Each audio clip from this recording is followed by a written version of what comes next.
Just for Pros event at Lowe's is back. Check out special savings on the toughest tools, handpicked for pros. Buy one Metabo HPT 36-volt battery starter kit. Get a select bare tool free. And save on the DeWalt Tough Grip 110-piece drill driver bit set. Was $49.98, now just $29.98. Shop in-store, online, or on the Lowe's app and pick up in-store. While supplies last, valid 1/17/22 through 1/28/22. U.S. only. Because that's kind of important for what we do here. Robert Rayom, thank you for joining us, and we really appreciate you being in our chat room for the first time.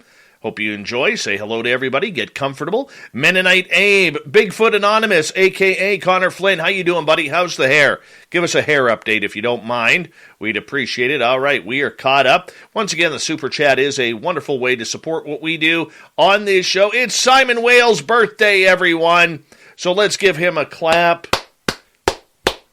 There we go. Simon Wales right there. All right. We're going to kick things off here momentarily. As you can see, there's our man. Gary, you were frozen there for a second. I'm going to take you out and move you back in. I don't know why we got a frozen picture of you, Gary. But we're going to get going here in about 25 seconds. And, still frozen. I mean, it's a good pose. I don't know what's causing that freezing there. But, I don't know. Weird. Completely weird. I hope it's not on my end. We'll figure it out. Gorgeous L. Pepper. There you go. Big J, what's happening? And you know what? It's almost that time, everyone. Let's do us a favor here. We'll mute Gary here for a second. Horns up. Let's rock.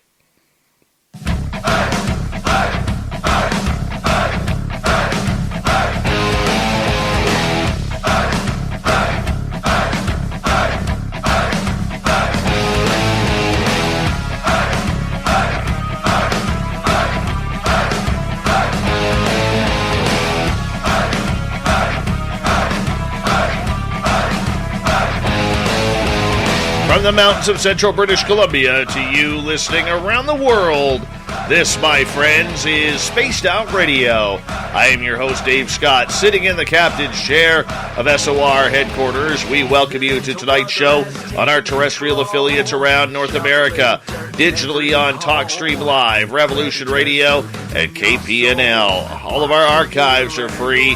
Go to youtube.com/Spaced Out Radio. Do old Davey the favor, hit that subscribe button. You can follow us on Twitter at Spaced Out Radio, Instagram at Spaced Out Radio Show, and now on TikTok at Spaced Out Radio. Our website is spacedoutradio.com. We have a plethora of features for you. Rock out to Bumblefoot, read Shirky Poo's Newswire, check out our swag as well. Tonight's show is brought to you by Chive Charities. Help make the world 10% happier by visiting Chive Charities today. You can find them on our website. We got a power show for you tonight. Gary Voorhis comes in to talk about TICTAC research. Hour 3, we got the Swamp Dweller. Fedora John is back with the UAP report. Shirky Poo's got the news and the thought of the Dave. So let's get going.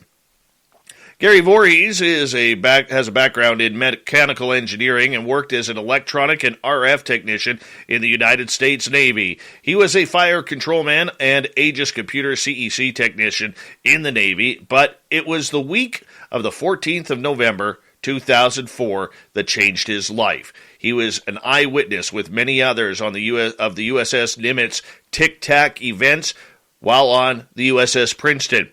As a result, this experience, he has been interviewed for History Channel's Unidentified Inside America's UFO Investigation, and he is one of the co-founders of UAPx, trying to recreate the TICTAC phenomena in the Pacific Ocean.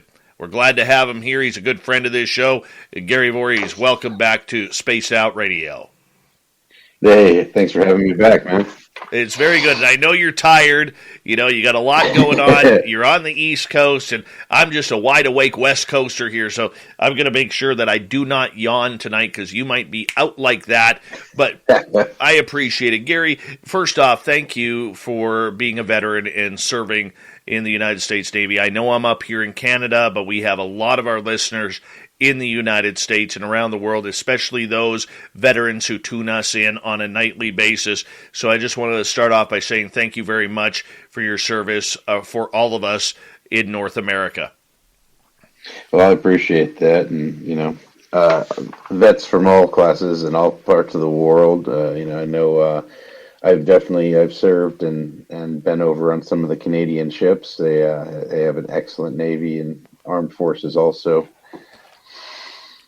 For you, did you ever think that after your naval career that your name would become synonymous with UFOs? Not in the slightest. I honestly never thought that the events from 2004 would ever see the light of day. Okay, so being the fact that you have this experience, and we're going to get into it a little bit deeper for people who may not be familiar with you, whether it's on our YouTube side or our podcast and radio side. For you being a part of this, what did you know about UFOs prior to this incident? X-Files. I wasn't really too into like UFOs. I was more into sci-fi, things like Isaac Asimov and tech-based sci-fi. Wasn't really into UFOs. No, so you didn't follow it at all outside of X-Files? Not really, unless it was a good story. Almost every one of my favorite science fiction shows would always eventually have a UFO episode, but prior to 2004, it really wasn't a hobby, or I really didn't think about it too much. All right, so for people who may not be familiar with the TICTAC incident back in 2004, let's go back, because I think many of us have heard the story, whether it's on mainstream media or whether it's on the hundreds, if not now thousands, of articles that have been written about this subject. But let's go back on the ship. Where were you when all of this started to occur? I was bouncing back and forth between my duty station underneath Combat Central in the computer room, making sure all the mainframes are running properly, to up in Combat Central, where all the displays that have all the Aegis data and all of the Spy 1 Bravo data on them. All those consoles were under my control, and I had to make sure, maintain, and operate all those consoles. So then the OS technicians, like Senior Chief Day, they were in charge of actually sitting in front of them and staring at their screens for their watches. Okay, I don't think you've ever been asked this before, because, we look at you now, you're a mid-40s guy, much like me and many others out there who are listening. How old were you at this time when you had this position? Well, early 20s. This is over almost 20 years ago. So here you are, a young man. You've already served overseas at that point, I believe, and then went again. And you're now having to deal with something. How did you first learn about these anomalies in the sky on this training mission? So you leave San Diego with the fleet. Am I correct in saying that? And I apologize, because I'm not a real naval boat guy. There's sharks in there, and I'm not going in there. Okay, so if I get some terms wrong, please forgive me. But you guys were stationed in San Diego, and then you guys went on a training mission with the fleet, correct? Yeah, so after 2 successful deployments in Operation Iraqi Freedom and Enduring Freedom, we were doing workups to get ready for yet another excursion back out into the Middle East. So whenever you come back, you have to basically do qualifications all over again to make sure that everything is running good, that everybody's trained up. This would be a training session, mostly for the pilots, but everybody has an associated job to do during these situations. So it's a training mission for everybody. So we were going out to do what we call a CanX. It's where they go up and they kind of do flight missions, and they pretend to fight each other and engage each other in the air. And for somebody like myself, generally it's pretty boring. You just make sure the computers are running and you stay out of everybody's way. Then I got up one morning and they were saying, hey, we got unknown tracks, and we got to take the systems down at some point and make sure that we don't have clutter, and just make sure that these things are real, because you don't want to go to the captain and say, hey, we got some weird shit, and it's going to be a long day if it's not real, or it ends up just being some type of glitch or something like that. And so we verify everything, then we spend the next week on and off tracking these things. And then at a certain point, we were about to do flight ops in the very area that these things were flying. So we end up doing a F-18s. One of our F-18s does an interrogation on it. And then when they come back, they send up another set of F-18s, and they actually start filming it with FLIR pods, which then is the result of the now famous TICTAC footage that everybody's seen, and they've plastered across Fox News and a couple other media outlets, and of course all over the internet, which then ended up also being debuted in, I think it was 2019, and the New York Times did an article about the event, because the pilots, one of the pilots came out public about it, Commander Dave Fravor, and from there, it just kind of spread like wildfire through us that we're all there, and a handful of us came out in support of Commander Fravor, because this is a pretty dramatic event in all of our lives. So nobody wants to be the lone man standing there holding the post. So might as well get out there and help them. And it was honestly a big burden off my shoulders when I found out that it was public. Because when you don't talk about it for a long time, and you don't really tell anybody about it, you get, you kind of almost double take whether you actually saw anything or not, or whether you're just kind of nuts. So it was pretty reaffirming to know that it was all real. But as a result of that, the United States Navy and the DoD have admitted that these videos were real, and that there is UAP, resulting in, just this last year, them briefing Congress that UAPs are actually a real thing. I want to ask you about the radar on this, and trust me, I'm nowhere near a radar expert or anything like that. But when you were witnessing, and your team was witnessing these objects on the radar, could you see them blipping in and out, or could you see which direction they were coming from to see if they were some sort of potential human incursion? From what we could see initially, which is why it wasn't really like a run over and engage them situation, is they were coming due south at about 100 knots, basically kind of going from Guadalupe down to Catalina, and from down the channel down to Catalina, and they kind of would appear, and they weren't going very fast, but the altitude was what was a little bit concerning, as they're at 28,000 feet or so. But they were only doing 100 knots. That's pretty out there. You don't see too many objects rolling around at 28,000 feet doing that slow of a speed. And after we didn't really see anything spectacular until after the engagement of the F-18s. At that point, pretty much all hell broke loose with these things. Do you think that they were teasing you and playing the game, if we could call it a game?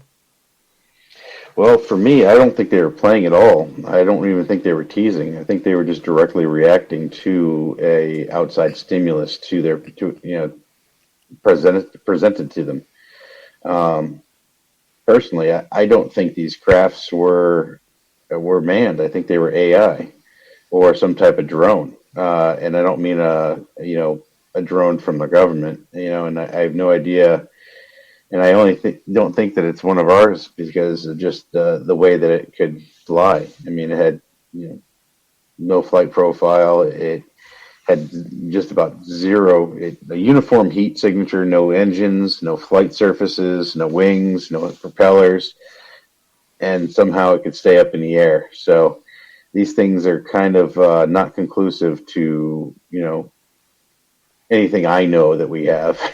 Are you of the belief, now looking back at this, the last almost 20 years here, 18 years for you, that these are of non-human descent or creation? I'd say I'm still 60-40 on the fence with that. 60-40 not of not Earth-based technology, and 40% giving us some possibility that we could have developed something like this, through whatever means necessary. Now, when you say we developed, are you talking the United States Black Projects? Are you talking China? Are you talking Russia? I'm just talking about Earth, period. Because, we have no way of knowing what kind of programs are going on all around the world. So I'm just talking about human technology in period. Because when it comes down to it, we got some serious issues going on when we have crafts like these just traveling all over the place without any type of checks or balances. They outflew our best machines. That's kind of concerning. F-18s are still pretty top notch even now, even with the F-22s that are out. Gary, I want to ask you, a lot of the idea behind this over the last 4 years is the word threat. And this has been a key argument through this entire phenomena that is going on. My question to you regarding the threat narrative that has been pushed well into Congress, the Senate, the media, at any time during that incident, were you guys threatened by these craft? No. I won't sugarcoat anything like that. I think the threat comes from the fact that we have no way of protecting ourselves from these objects flying through our airspace. It'd be like if you had some type of creature running around your property, like say Bigfoot came in there, but he was impenetrable and bulletproof, and you couldn't catch him, and you decided just to, every once in a while just run through your yard and take a big dump on it, or run away. So it's really just a situation of not being able to control our own airspace. And if the 40% is right and it is Earth-based technology, that's a bad thing for everybody that doesn't have that technology. No, and I understand that, especially if it's not American property. Yeah. But I will say, though, there was never a time I felt like I was an immediate threat during the entire incident. So there has been other incidents like this that have come out since then on the East Coast, again in the Catalina Islands area, where allegedly one of these TICTACs hovered about 60 feet above a helicopter deck of one of the frigates. Would that be considered a threat? Well, it's still, objects that are not in our control in our airspace. So whether it's a swarm of drones from China, or whether it's a UFO from space or a UFO from underwater, it's still something that can't be controlled by us. And when I say control, don't get it twisted. I'm not talking about, we can't dominate it. We just can't stop it. They just, not like you want Russian MiGs just flying across the United States or flying across Canada. Nobody really wants their adversaries, just open, unfettered access to everything, and it's a little scary. The ramifications of it being off world are probably more scary than them being on on from Earth. What do you want them to be? Are you hoping they are of human technology, or are you at the reality at the 60-40, like you said, that we aren't alone in the universe, which would be next to Jesus Christ himself coming down from the heavens, Gary, the second biggest story of mankind's history? Yeah, that's, honestly, if it is off-world technology, I honestly, truly in my heart, deeply hope that it is a situation where we're just a protected species of some type, or some situation that we're just, protects us. Because don't think that for 1 second we would stand a chance against anything with this level of technology if they decided not to be friendly. So you're hoping it's human? I'm hoping that whoever it is, that they have our best interest at heart. Because if it's our government, well, we got a lot more problems than just a crappy, or if it's the U.S. government, we have a lot more problems than just a crappy president. Try living with our prime minister up here.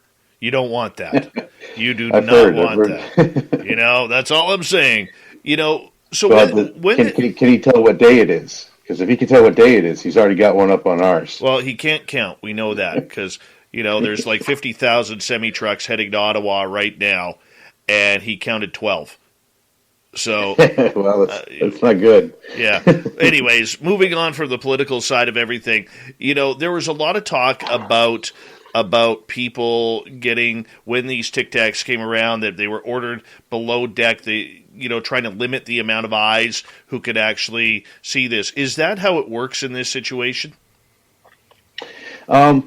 Well, I think that's yes and no. So when we did go to flight ops and we were currently engaging these objects, we would go to something called general quarters.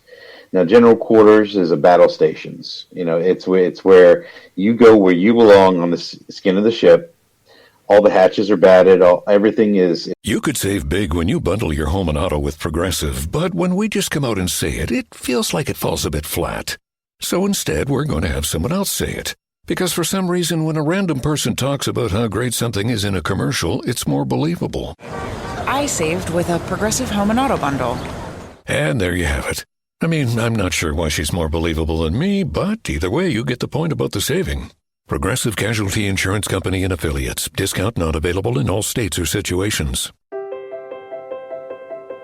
Living comfortably in your home is easier than ever with a little help from Lowe's and AARP. We share a commitment to help people make their homes ready for all of life's changes. Take advantage of helpful videos, tips, and resources to guide you and your loved ones along the way. To learn more, visit lowes.com/livablehome. U.S. only. Is tightened down in case of imminent attack. You got to remember, we have no idea what these are. I mean, period. I didn't feel like I was ever threatened, but you just don't know what they are. So you just get ready, just in case something does happen. And so in that situation, nobody would be above the skin of the ship unless there was something wrong and they needed to go up above. A situation where we would be on the skin of the ship when we were at general quarters would be like an imminent boat attack or something of that nature. Say the bridge sees a small craft coming in. We would then order a team of people with 50, 60 cals, or we would man the mounted weaponry on the skin of the ship. So those are situations we would be outside. But in this situation where it was completely an air conflict, we would all be in the skin of the ship. We got just over 90 seconds to go here before we have to go to break. At the bottom of the hour, Gary Voorhis is our guest tonight on Spaced Out Radio. This has brought you into a whole new realm of life. And in the next half hour, we're going to talk about UAPx. And I know we can't go into a lot of detail because there are some NDAs that are signed. But for you, Gary, at what point did you realize that this story was coming to fruition again, and that you would have to make the decision to step up and speak about this? When I was asked by my shipmate, he told me about Commander Fravor coming public with it, and that he was coming public to support him. And once I just verified that I didn't have an NDA and that my wife was at least somewhat comfortable with me doing it, I went ahead and went full steam ahead. What did your wife say when you told her this? She's not real big in UFOs. She supports the crazy all my crazy ideas. So I got lucky in that aspect. No, I understand that. We got 30 seconds, but this is kind of cool. When you told her that this is what happened in 2004, you were part of this. What was her reaction? She didn't really want to talk about it. She is of the she believes me and everything like that, but doesn't really want to discuss the possibility of off-world life. It's scary for a lot of people. It is really scary. All right, and on that note, I appreciate your honesty and your candor there. And I've never heard you actually say that about your lovely wife. So I appreciate you sharing that with our audience. Gary Voorhis is here. When we come back from the break, we're going to learn more about the TICTACs. We're going to learn more about UAPx and the science behind UFOs. We're going to grill the bearded wonder that we call Gary Voorhis. And then later on in the show, we're going to talk about helping veterans cope with their issues. We'll be back on SOR.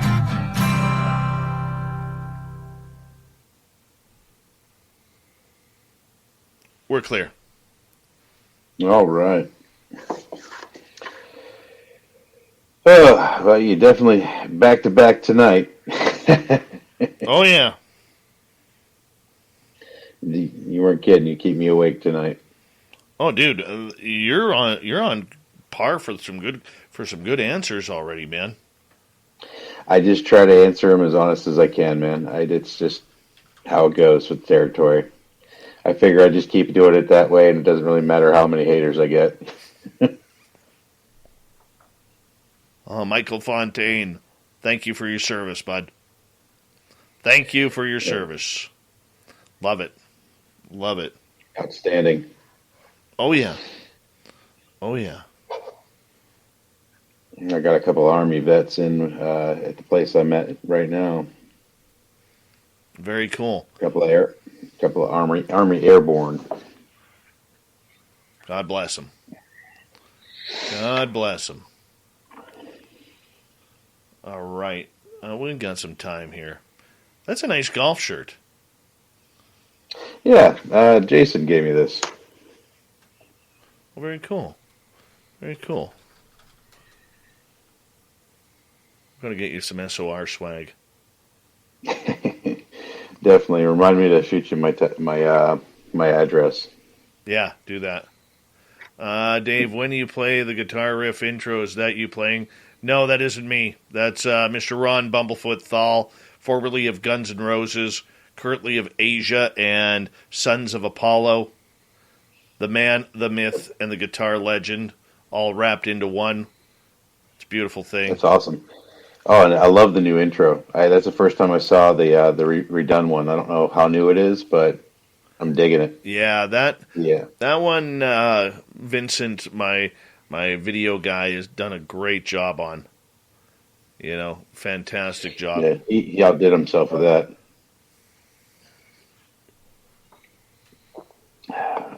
Those words by Reagan, they're just way, way too powerful and very underrated to what we are talking about today. You imagine if he said that speech in today's world with what we know, or what's been known to the public?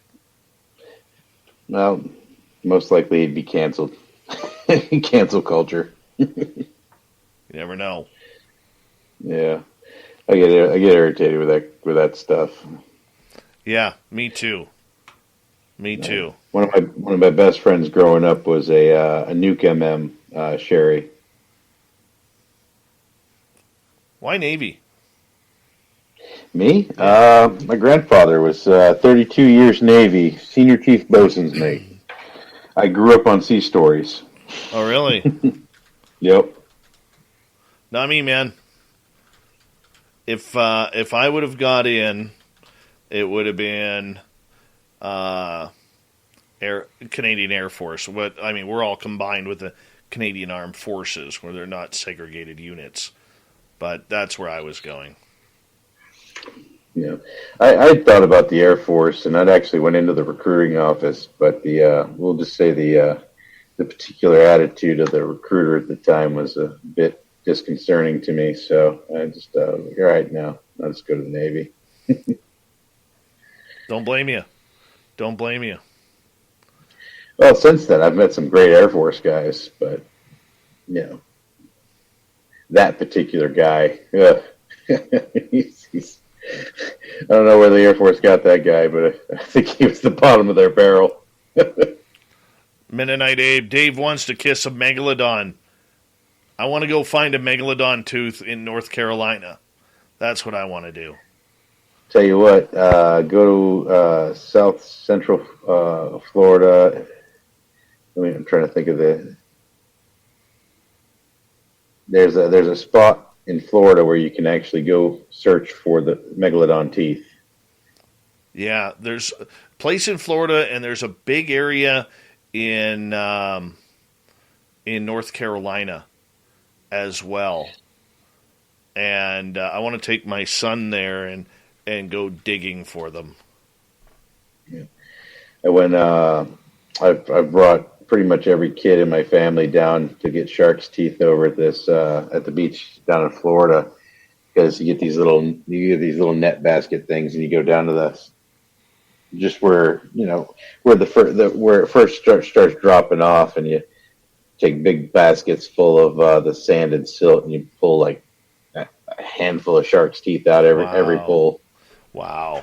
All right, we got 10 seconds. Thank you to Simon Wales and Smithy and Cat Chaser for the super chats. It really supports what we do on this show. Here we go, everyone.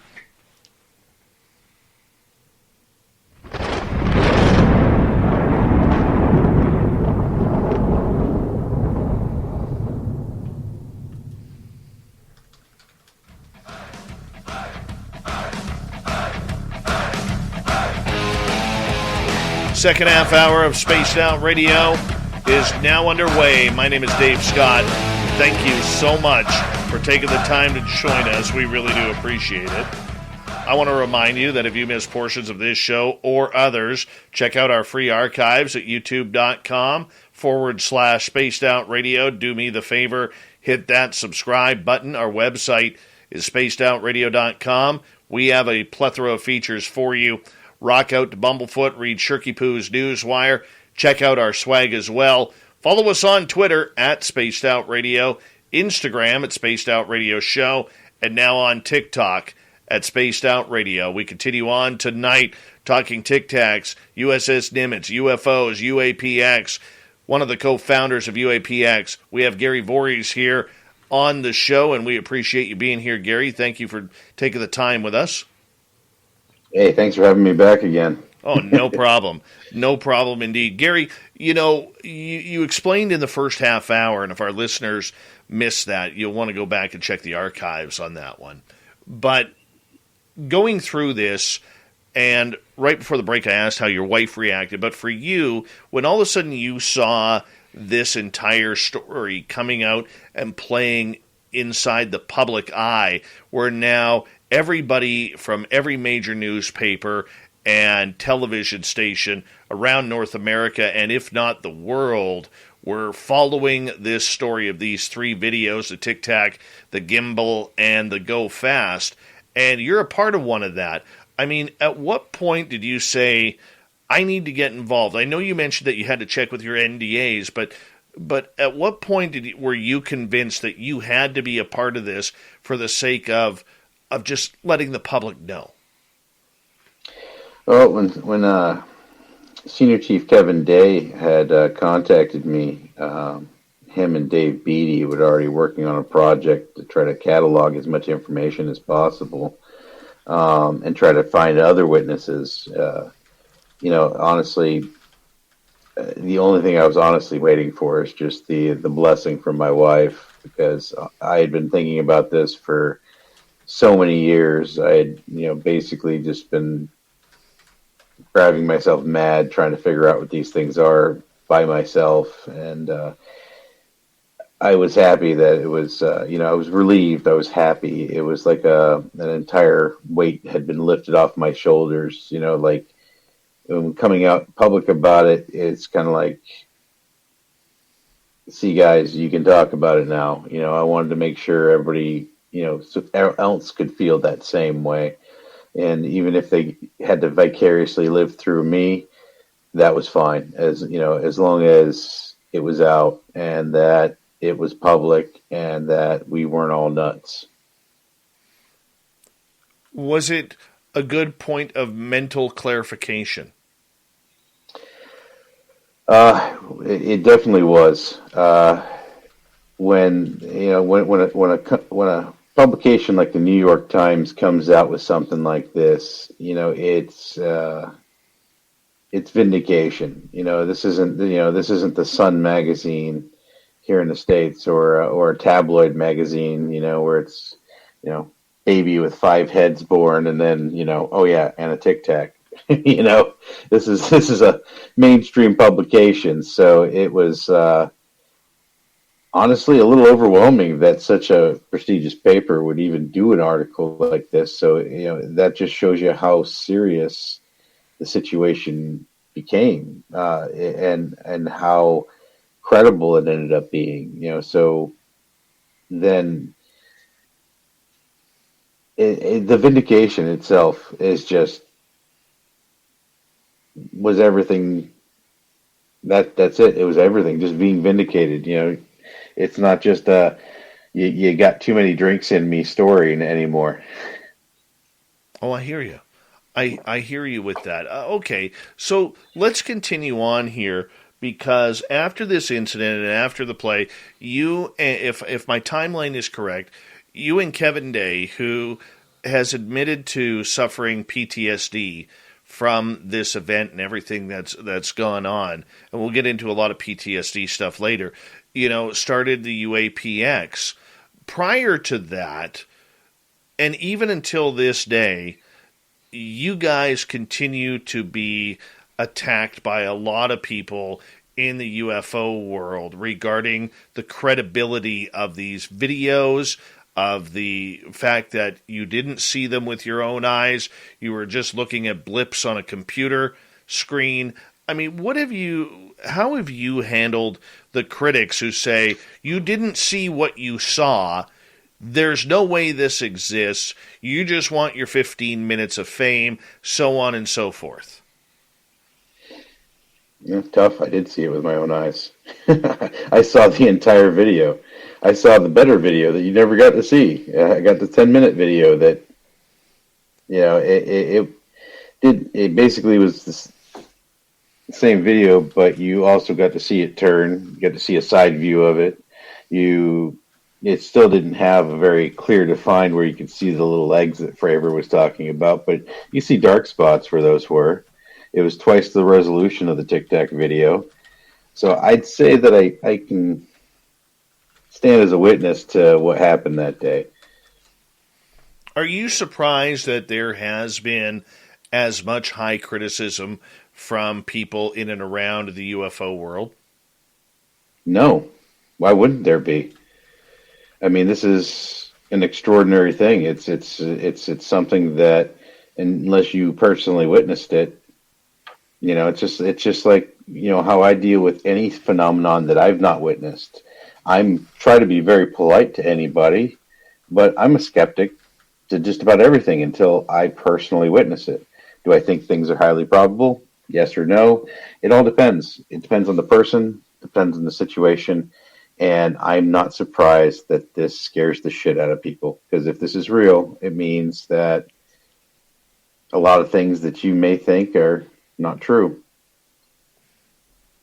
So getting back to you and Kevin Day, and Kevin, who's really been affected by this, which he has taken personal criticism on from many people in the UFO world trying to say, how can you have PTSD over watching videos?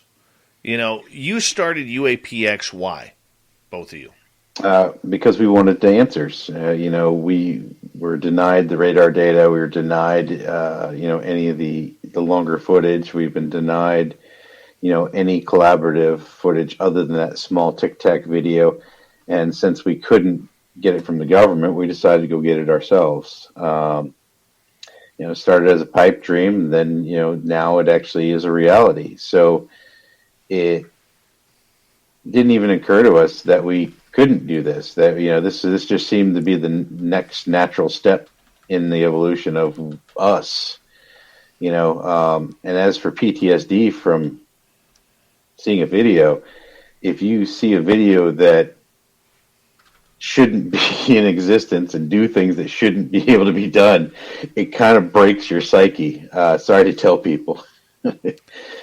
Well, I remember Kevin when I interviewed him 2 years ago at UFOCon 2022, or 2020, pardon me. He stated that the reason why he felt he had PTSD over this was the fact that he didn't know what it was. And it was his responsibility and on his shoulders alone to protect the entire fleet, because that's what his job was. And please correct me if I'm wrong on that, or maybe I'm misconstruing something. But I mean, that's a lot of stress when you have objects in the air, you don't know what they are, you don't know where they're from, whether they're friendlies or not, and you have literally thousands of people riding on your shoulders because you're the top radar guy. Yeah, when you can't perform that job and you have no idea what it is, that's gonna break anybody. It's just like, think of it like a soldier that went out and his whole recon team that went out and couldn't get the recon, and then somebody just decided to just take a stroll through our through our camp and didn't get caught. So yeah, that can break somebody's psyche. Is it because the 99.9% of us who will never be in that position don't understand the stress? Is that a fair comment? I don't believe anybody can understand the stress until they're in that position.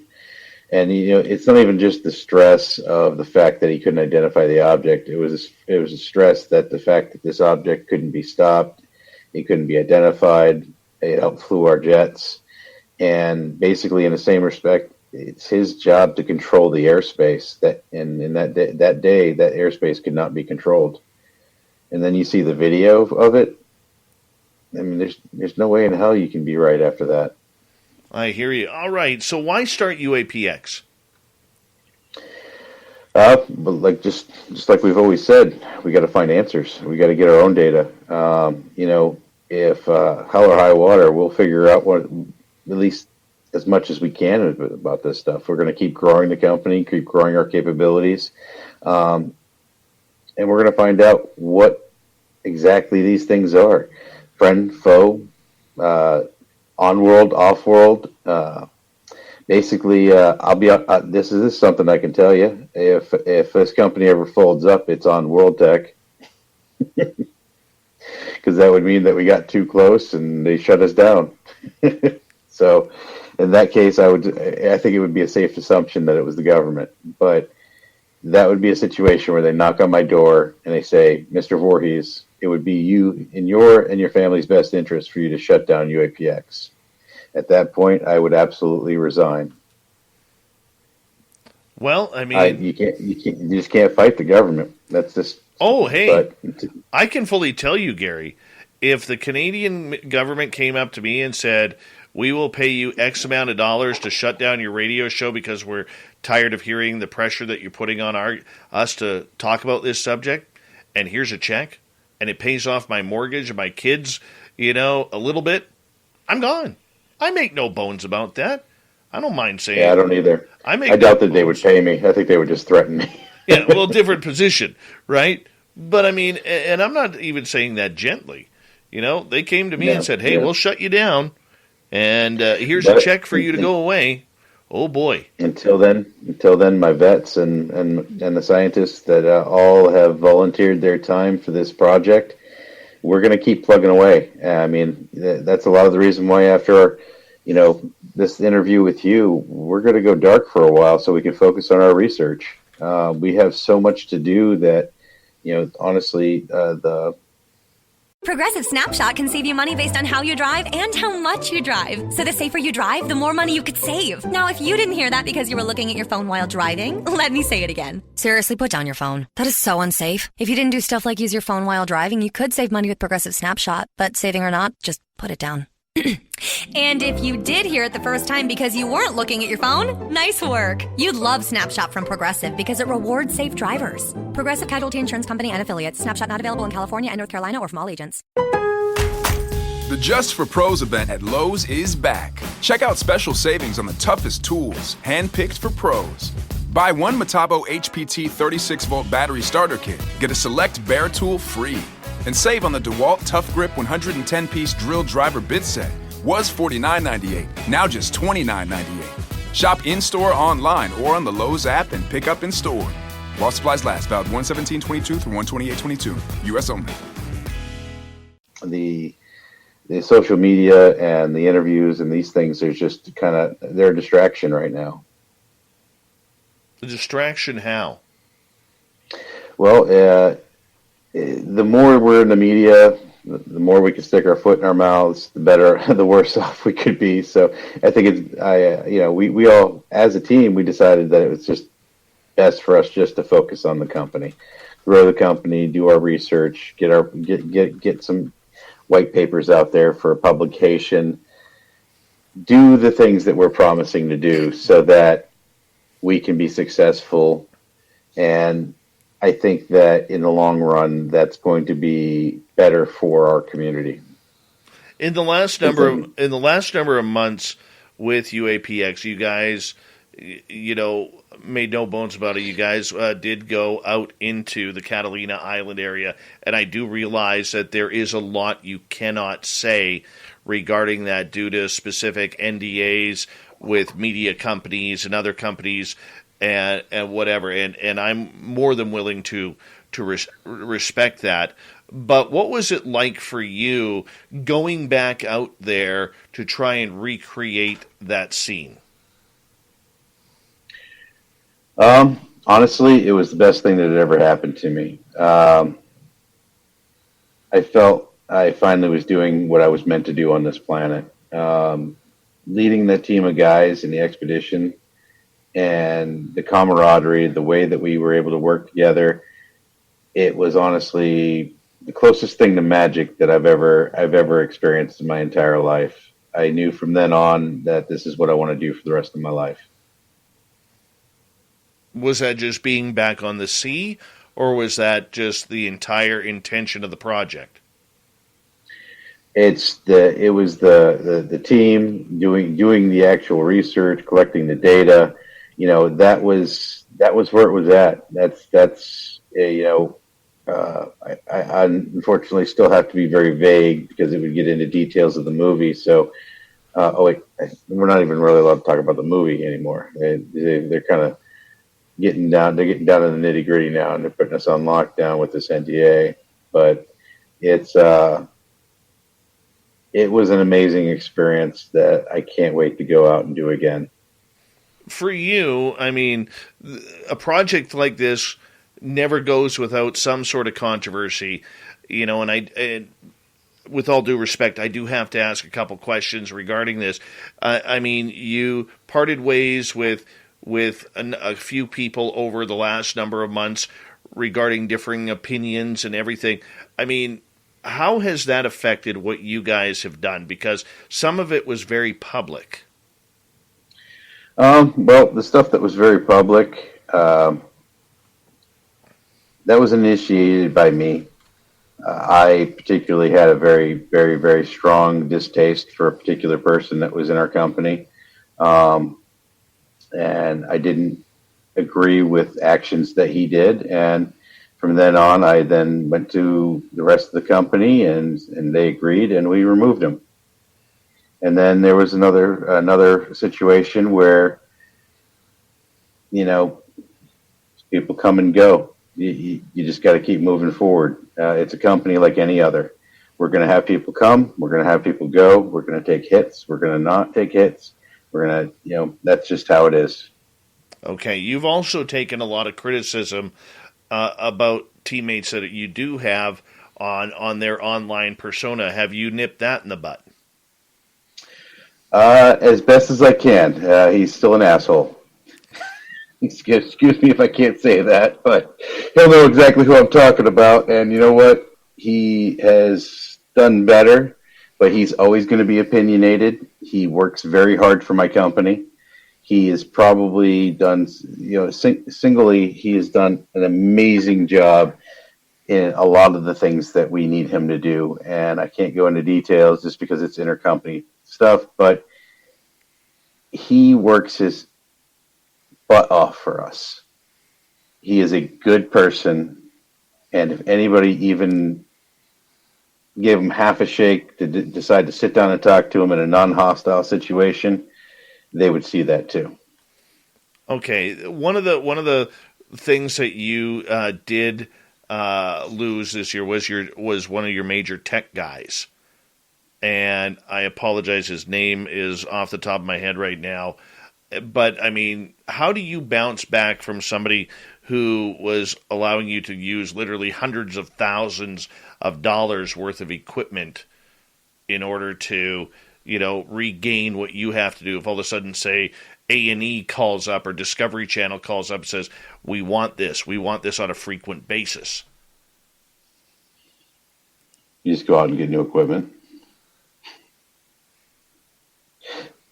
I don't know what kind of complicated answer people want, but that's it.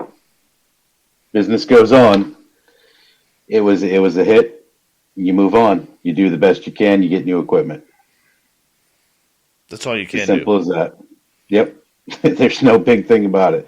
And I wish him the best. He was extraordinary when he worked with us. He decided to, do his own thing. It was an opportunity. He helped us out tremendously, and now we move on. That's it. How do you fill those positions? Because, I mean, there's a few positions there. You don't.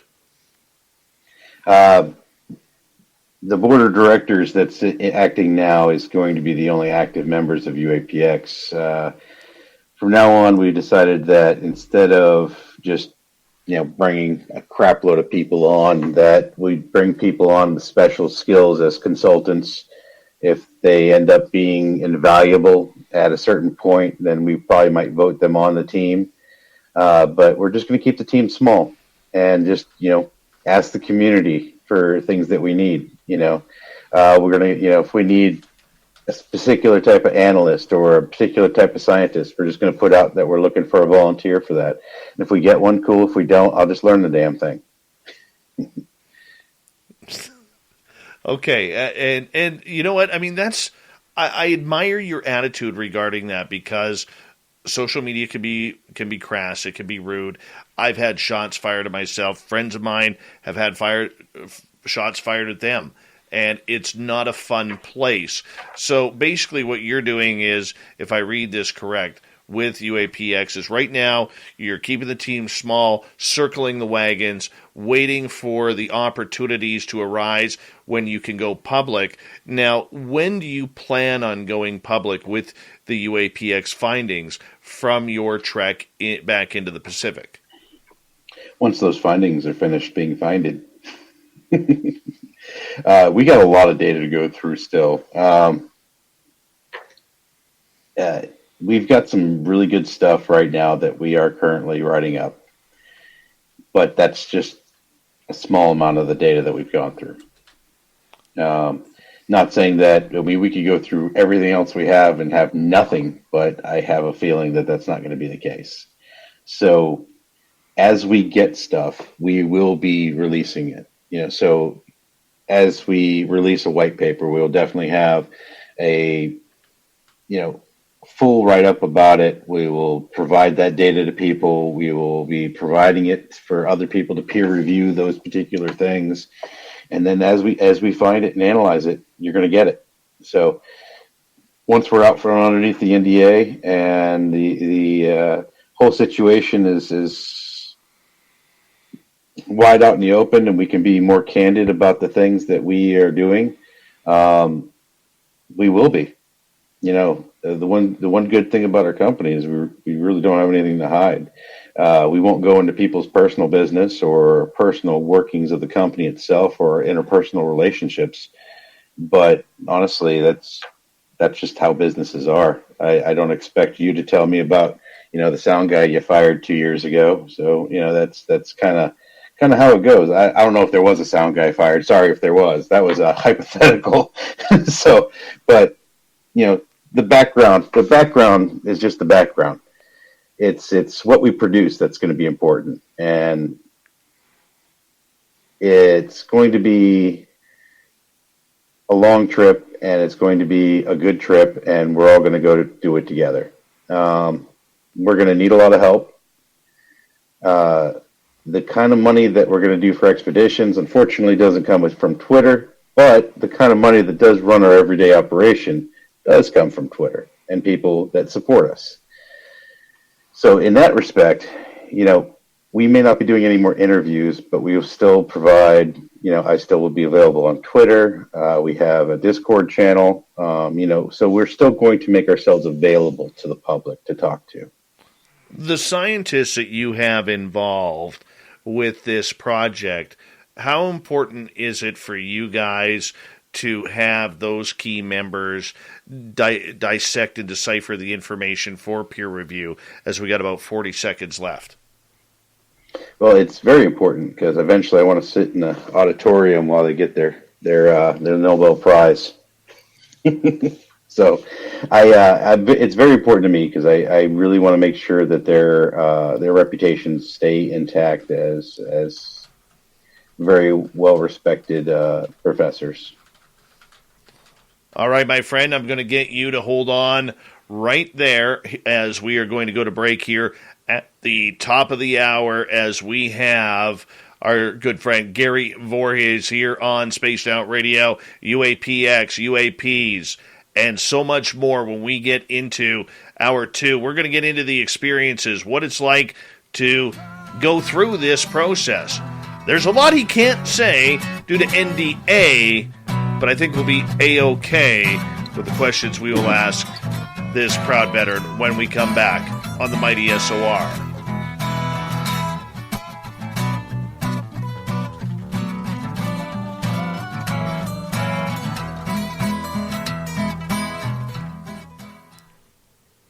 All right, buddy, we got 6 minutes.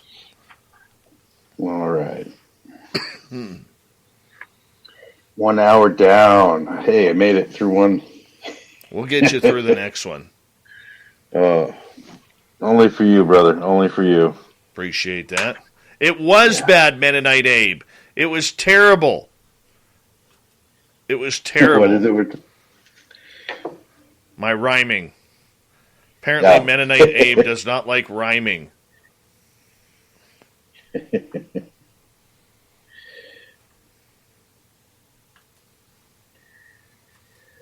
So you guys getting a lot of snow up there?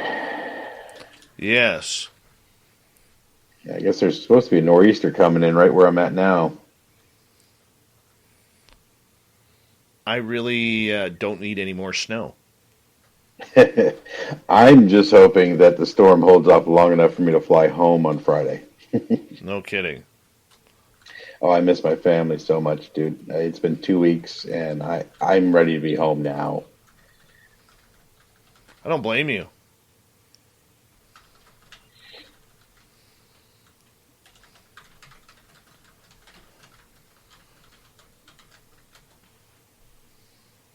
All right, sorry.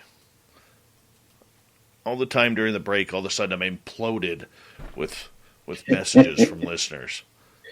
It's like, oh, yeah.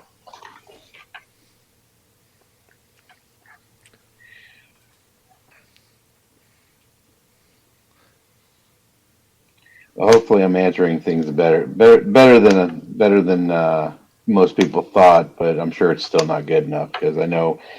I honestly I can't wait until we can speak more candidly about things So it's just a waiting game. Just be patient, smile, and keep working.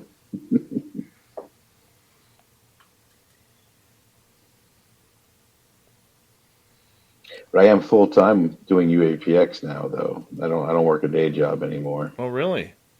When did you make that change? It's been about 4 months, I think, now.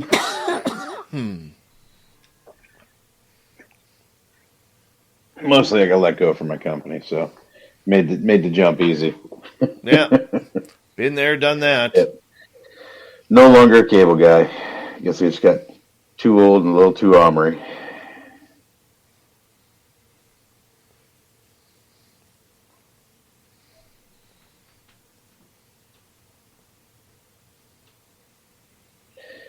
James, you think it blows your mind? Try being there when it happened. I'd say a good third of my PTSD is just from knowing that these things exist.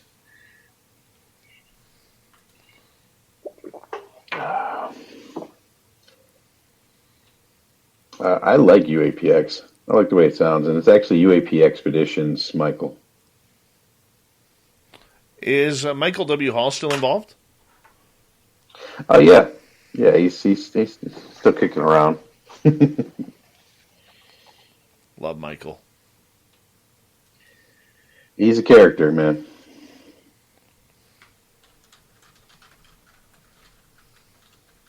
Hey, John. Good to see you, man. Thanks for showing up.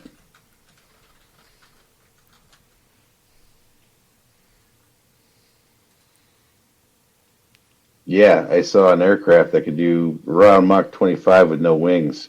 You should worry about that, Abe. Anybody else come on in here? Callie, that already happened. Yeah, they can't release the information. Yeah, we can't talk about it, though. Not yet. They're NDAs.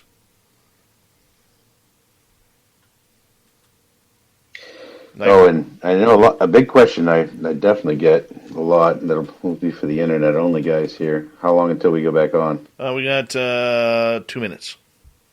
All right. So a lot of people are asking us, especially ask me a lot lately, what happens if we do get actual disclosure? Well, then we get a lot more money to do the work that we're doing now, and we get to actually study them openly. So that's what happens if we get real disclosure, because unless they're going to come out with I have a feeling that the government just knows a lot more characteristics about these things and has a better idea how they work.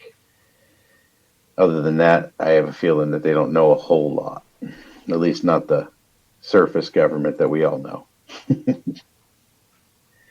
If there is a deep state, they probably know more, but I don't think you'll ever get the deep state disclosure that we want. We got 1 minute here. Uno momento. All right, got any more questions? Hurry up and get them in. Mm-hmm. Then I'm going to ignore you again while I talk to Dave.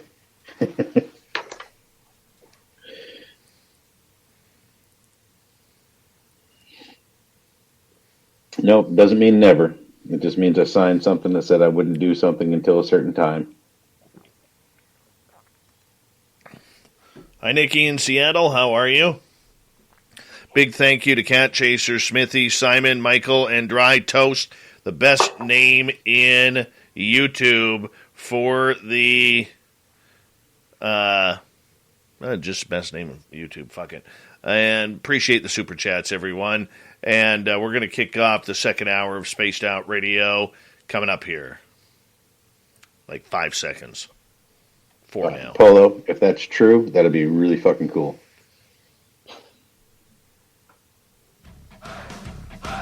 You're listening to Spaced Out Radio with Dave Scott. Follow Dave on Twitter at Spaced Out Radio and on Facebook, Spaced Out Radio Show. Here we go with the second hour of Spaced Out Radio tonight. My name is Dave Scott. Thank you so much for taking the time to join us. We really do appreciate earning your listening ears wherever you are on this beautiful planet we call Earth. Hi to everyone listening in on our terrestrial affiliates around North America, digitally on TalkStream Live, Revolution Radio, and KPNL. All of our archives are free. Go to youtube.com/Spaced Out Radio. Just do old Davey the favor, hit that subscribe button. The Desert Clam is set the password for tonight in the SOR Space Travelers Club. Fabaceous. Fabaceous is your password. Use it wisely, Space Travelers, as the Clam sets a password each and every night right here on Spaced Out Radio. Our website is spacedoutradio.com. We have a plethora of features for you. Rock out to Bumblefoot, read Shirky Poo's Newswire, check out our swag as well. Follow us on Twitter at Spaced Out Radio, Instagram at Spaced Out Radio Show, and now on TikTok at Spaced Out Radio. We continue on tonight talking about UAP expeditions. This is a very, very good cause, trying to figure out what in the heck these tic-tac objects are and other anomalies flying in friendly skies. Joining us tonight, one of the co-founders of UAPx, Gary Voorhis, who is also a part of the 2004 USS Nimitz tic-tac incident. Gary, welcome back. Hey, good to be here. I just want to touch quickly on what we talked about earlier regarding the changes that have been made to the lineup. And you know what? Lineup changes are going to be made. I've made changes, many changes over the time of this show and continue to do so. I mean, because there is always something that comes up that you either don't want in public or what have you.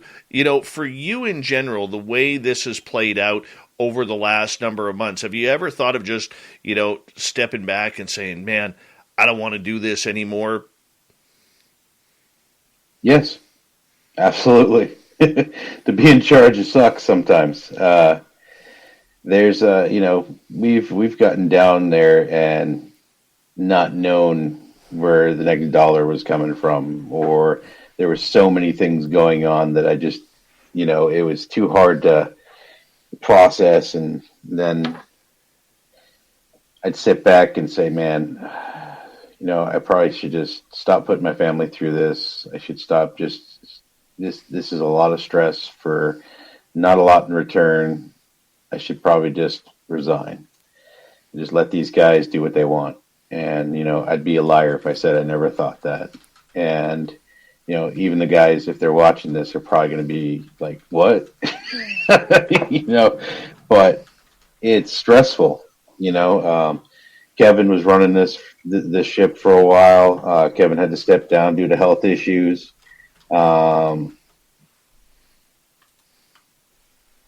These things are stressful. Everybody looks to you for, the final say or the big opinion. Hi, I'm Flo from Progressive. Being a baseball fanatic like me can be stressful. It's not all sports points and touchdowns. So Progressive is going to help you take your mind off your team for a moment. Instead of thinking about how they missed that goal point score, think about the Name Your Price tool from Progressive, letting you choose coverage options based on your budget, unlike your team that missed the end zone net area. Well, anyway, hope this distraction about Progressive's Name Your Price tool was helpful. It sure kept me from thinking about all those penalty balls. Yay, sports! Progressive Casualty Insurance Company and Affiliates. Price and coverage match limited by state law. Socks are the #1 most requested item at homeless shelters. Underwear second, and shirts are third. At Bombas, socks were first, made with comfortable details for everyday wearing. Then underwear, and shirts too, all designed to perfectly fit. At Bombas, every item you purchase means you're donating an essential clothing item to someone in need. One comfortable clothing item for you, one donated to someone in need. Bombas, comfort for all. Get 20% off your purchase at bombas.com/comfy. So, absolutely, yes. I've thought about quitting. Okay, so the fact that you continue on and you've had to deal with a lot of drama and arguing both behind the scenes in private groups and online and things getting leaked, things that aren't supposed to be leaked, and rumors and everything, how do you keep it together to keep the focus on what's going on? Because there was a lot of heavy type of rumors and words, some combative, some not so combative, some big questions, credibility questions that have gone along with this. I mean, that's a lot on one's shoulders. Well, when it comes down to it, those negative opinions about you only have as much control as you let have over you. Things can get overwhelming sometimes, and yes, you might have these negative thoughts of, giving up and, just packing up and just living the simple life, flipping the channels and doing nothing. But when it comes down to it, that's not who I am. I don't really care who calls out my credibility. Show me your proof. Show me your rock solid proof. Show me why you think, and I'll sit down and talk to anybody. I've proven that in the past. I sat down with Mick West. I'll sit down with anybody. I'm not going to sit down for a witch hunt. I think Lou had to deal with the same stuff, except on a much larger scale. And for us, our vindication is when we're successful. Right. Our vindication will be when we've contributed. When we've finished analyzing all of our data. If we have something that's super amazing, I can't wait to watch your faces. If we've got stuff that's just okay, well, we'll keep getting stuff until your face is amazed. But I'm going to keep at it, and as long as I don't get shut down by the government, and even if it's just me sitting with a telescope and a FLIR camera in my backyard, UAPx is never going to die.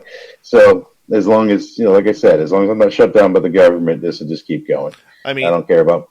Yeah, you have had to battle, though, between agents and producers and financiers and everything along those lines publicly. And how that got out, I have no idea.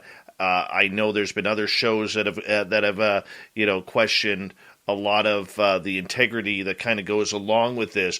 I mean, considering you've never run a company before, much like I haven't before I started this show, has it been a live and learn process? Is there regret you have for things that have come out, looking back on it, because hindsight can be 20/20 at times?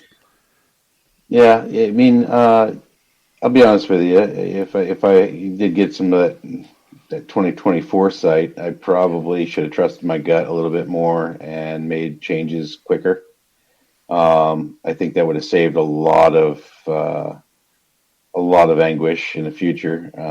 I know when I first got control of the company, I did make some cuts, and they weren't even cuts for people. I mean, I took people like Dave Beatty off the lineup, which is one of my, he's family to me. So it was just a matter of resources, actual situations of need for these people. They had great skill sets, but we didn't need them. So rinse, repeat, move on. And then the people that we did need that left, well, that sucked. We move on. People that we thought we needed, and I should have gotten rid of way sooner than I did. Well, live and let learn. I'll learn. I learn from my mistakes, and I'll keep moving on. So yeah, I've never ran a company before. But a lot of people haven't, and I'm going to make mistakes, and I'm going to correct mistakes, and I'm going to have information that gets out, and just keep moving on. I mean, unfortunately, that's just going to be always the answer when it comes to any problems, because there's never, ever, ever going to be a problem. There's only solutions that I haven't thought of yet.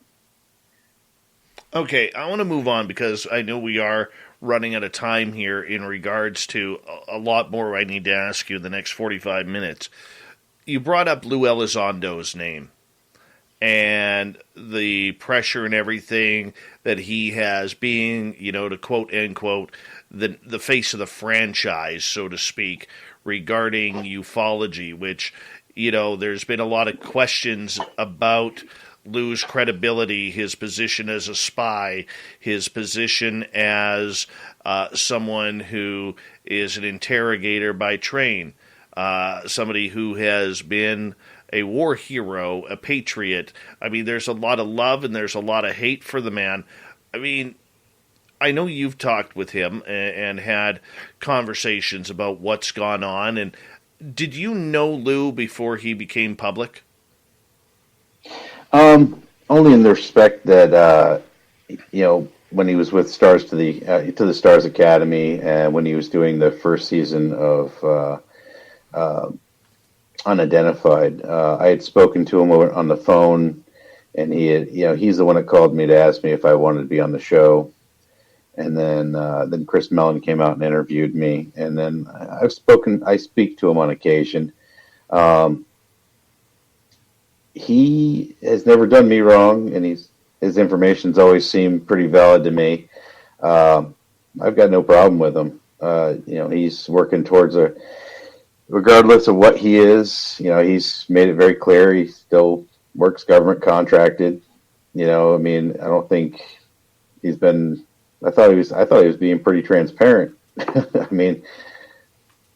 What do you think about? Just like with, well, let me change the subject here. What do you think about the people or the rumors out there, whether it's Mick West or others, who do not believe that he held down a position at the Pentagon, did not run the ATIP or OSAP program, did not run any UFO program, and is basically, just a figurehead that has come out of the woodworks and could potentially be a disinformation agent regarding this UAP subject? Because anything to do with government and UFOs, there's a really thick line between the two.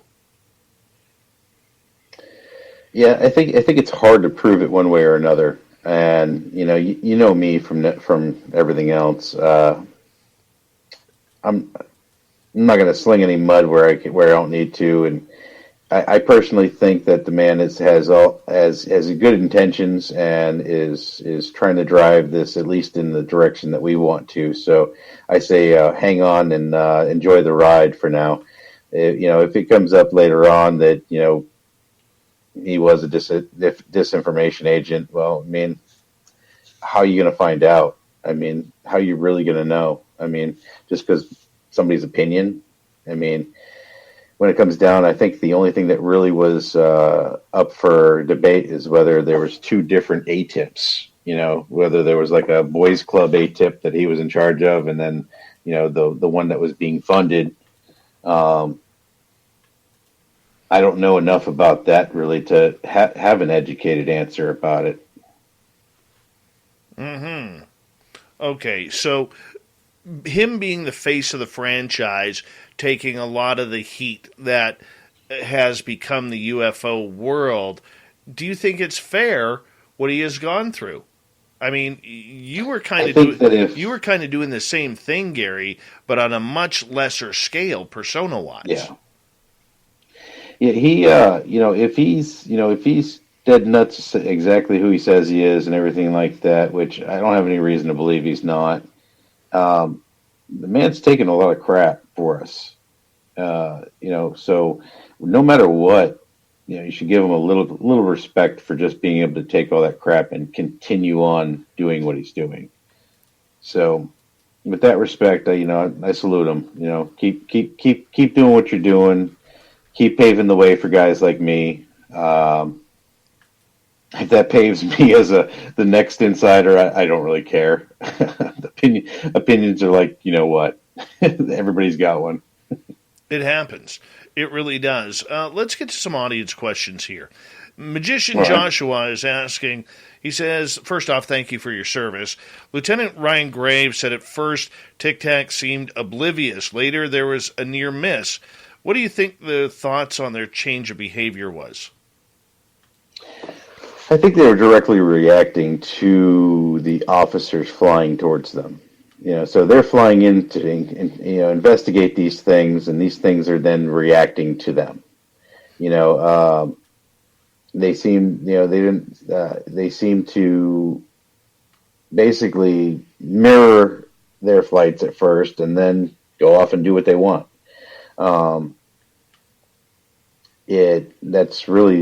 That's all I can say about it. That's the only thing I really observed is the fact that these things just really didn't do anything. They were very benign until they were engaged. All right, let's go to Kim here, who is asking, now, did you actually see the TICTAC for yourself, or was this just on video? I did see the full video, and if you count seeing them way the heck away on the horizon through the big eyes. I did see them through the big eyes. What'd they look like through the big eyes? A speck that moved really weird. And basically, when you're looking at one of these specks, until it actually moves in a very, in either straight up or they would just disappear instantaneously, you really wouldn't know you were looking at them until they moved. When they moved, I'd know for certain that I was seeing one. Kind of like all the blurry videos that you get to see online. No, I can fully understand that. I'm just thinking, like, here you are. When this It is a little bit more accurate, though, because I am going down to the radar scopes, finding the bearing, the elevation. Right. I know exactly where it is in the sky. So I did have that advantage. Okay, but when you look through the big eyes to see these little specks,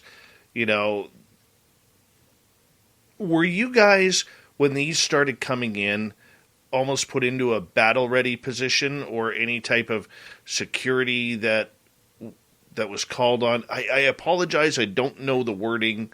Okay? I apologize. I was geeking out, but it was a very casual attitude with the chain of command. We weren't in a aggressive posture. We weren't until we engaged. Everything was just business as normal. So you were allowed on the deck or no? Yeah. Oh yeah. On the now, depending on who was on the bridge, is whether you got to go out to use the big eyes. Because if certain people were on the bridge, they were very observant, and you couldn't slip out there. Like, ironically, if Mr. Sean Cahill was on the bridge, I went nowhere near the bridge because Mr. Cahill arrested me once. Really? Really? I didn't know that. Well, when we first got back from our first deployment, I was going through a messy divorce and had done some shenanigans where I was had an unauthorized absence for quite a while, and he was sent to retrieve me. How many days in the brig did you get for that? 0. I was the only Aegis computer technician on that ship. And I kind of covered my ass, and we won't go into the reasons why. Nicola is asking, why do you think the government wants to keep this phenomena a secret? Because of their ignorance. I honestly think that the general government itself, which when you say the government, are you talking about the federal government? Are you talking about the CIA? Are you talking about the Air Force, the Navy? You see where I'm going with that? There's a lot of hands in this cookie jar. So just to say why the government wants to cover it up, the government wants to cover it up because they don't know enough, and it will show just how ignorant they are. CIA, the individual agencies that have studied these things in depth, well, it's all about information. Information is valuable. Let's go to Nicole here. Gary, what's it like working with a female powerhouse like Caroline? She is a very demanding person, she knows exactly what she wants, and she goes for the gusto no matter what. It's been definitely a unique and enlightening experience working with her, and we made it was something I wouldn't trade for the world. All right, let me get to another question here. That Caroline Corey is who we're talking about here. And, is she still involved? Yeah. We're going into places where I can't talk, though. Oh, okay. I just thought I would sneak one in there. See if you could catch you off guard. Yeah. Catch you off guard there. Carolyn's a sweet lady, and we enjoyed working with her. Right. The expedition, and I know I got to tread carefully with this as we get to more audience questions here in just a little bit. The expedition that you guys did, that you guys went back out to Catalina Island, can you give us any tips on how that came together? No. Unfortunately, that's a dead no. I can't talk about that at all. Okay, so you did mention. I can tell you. Go ahead. I can tell you how the original idea came together with me and Kevin. Sure, do that. All right, so Kevin had called me about starting UAPx, and he originally had the idea to charter two boats and go out and have sonar towed arrays and have the underwater UAPs and all kinds of stuff until I made a budget, and we realized that's heavy. Very, very, very, very, very expensive. I can understand that. So we did change plans, and everything kind of our plans. We spent 3 years planning it. So okay, so you did mention earlier on that you did go out back to Catalina Island, and in that area, for those of us who've never been there, how far is it from San Diego? How long did it take to get to that area? From San Diego, it's probably a couple hours away by slow trot. I did get to go back out there for filming Expedition X at the beginning of the year. So last January, I was on the island personally. I did get to scout the island out pretty thoroughly during that time. Anything after that is under NDA because it starts to fall in under the things that we may or may not have done with the movie. All right. Is there a possibility if I was to assume that there were findings regarding the expedition? I don't think we would write up taking a vacation.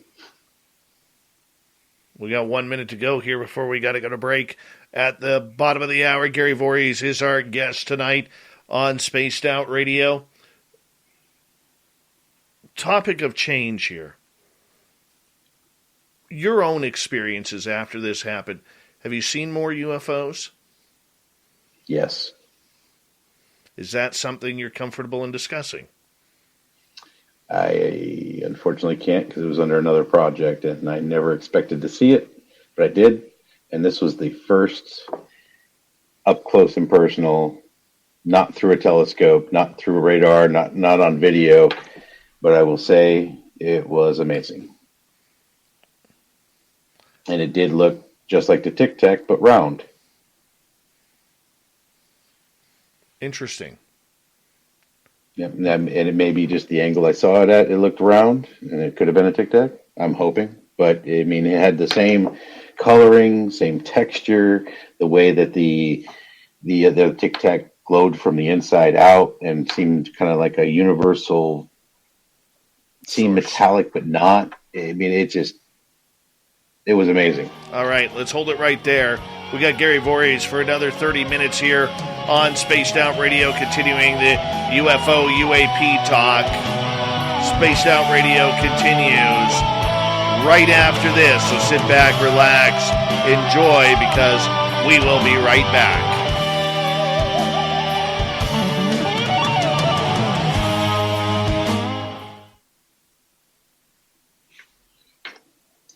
All right, there we go. We're clear.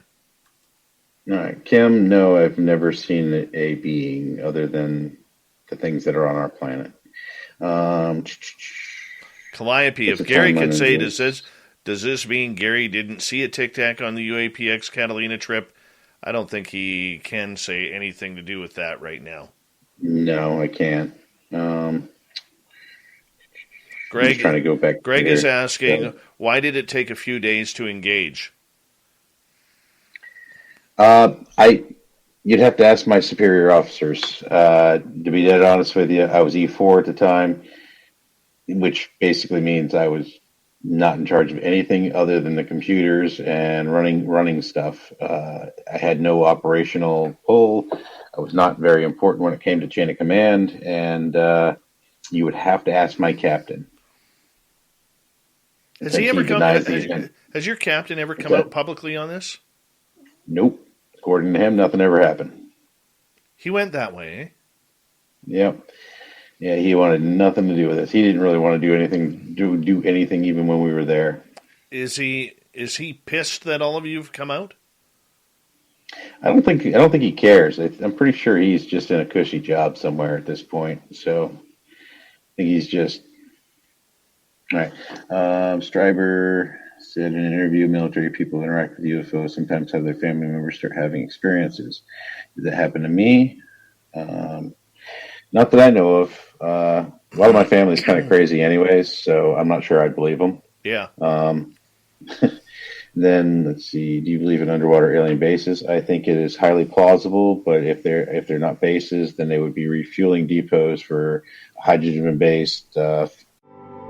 80% of our world's plastic ends up as trash, in landfills or in the ocean. Thankfully, Miranda Wang is working on a solution to upcycle our old plastic and give it a new, useful life. Hear her amazing story on Planet Visionaries, a new podcast from Rolex and the Washington Post, hosted by me, Alex Honnold. You can find it wherever you get your podcasts. Sure, we have 30 seconds to tell you that drivers who switch to Progressive could save big. But then what? Well, there is a nice piece of stock music playing behind me that a talented composer worked really hard on. So let's enjoy it.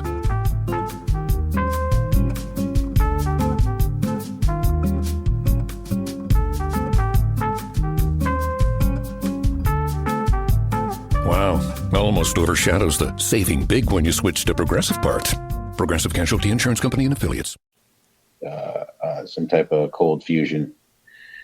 Game Vet is asking, where's the data? Radar, sonar pics, videos. The 3 videos don't show anything. They do show a lot to the skilled eye, and your guess is as good as mine where all that data went. Number of questions about Sean Cahill. He's on his own personal media blackout. He's writing a blog for Medium, and at this time doesn't feel that he needs to say more. Sounds good to me. I'm about to do the same. I will say this, that the invite has been passed to Sean Cahill for the Las Vegas party.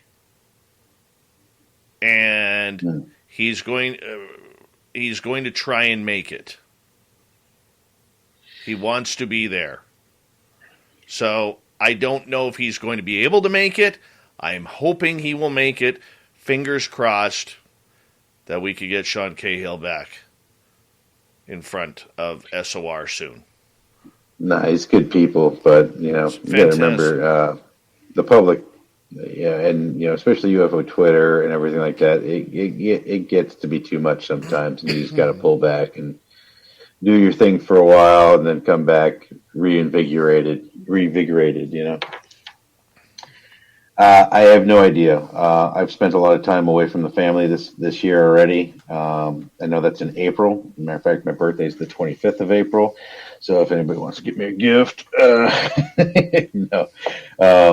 But if it is all possible, I will try to be there. Well, you are invited. You are invited. What's that? You are invited. I appreciate that, sir. Everyone's invited. We love Gary. Everybody's invited. I thought you would get that. I know a lot of sailors won't come forward, and I know why.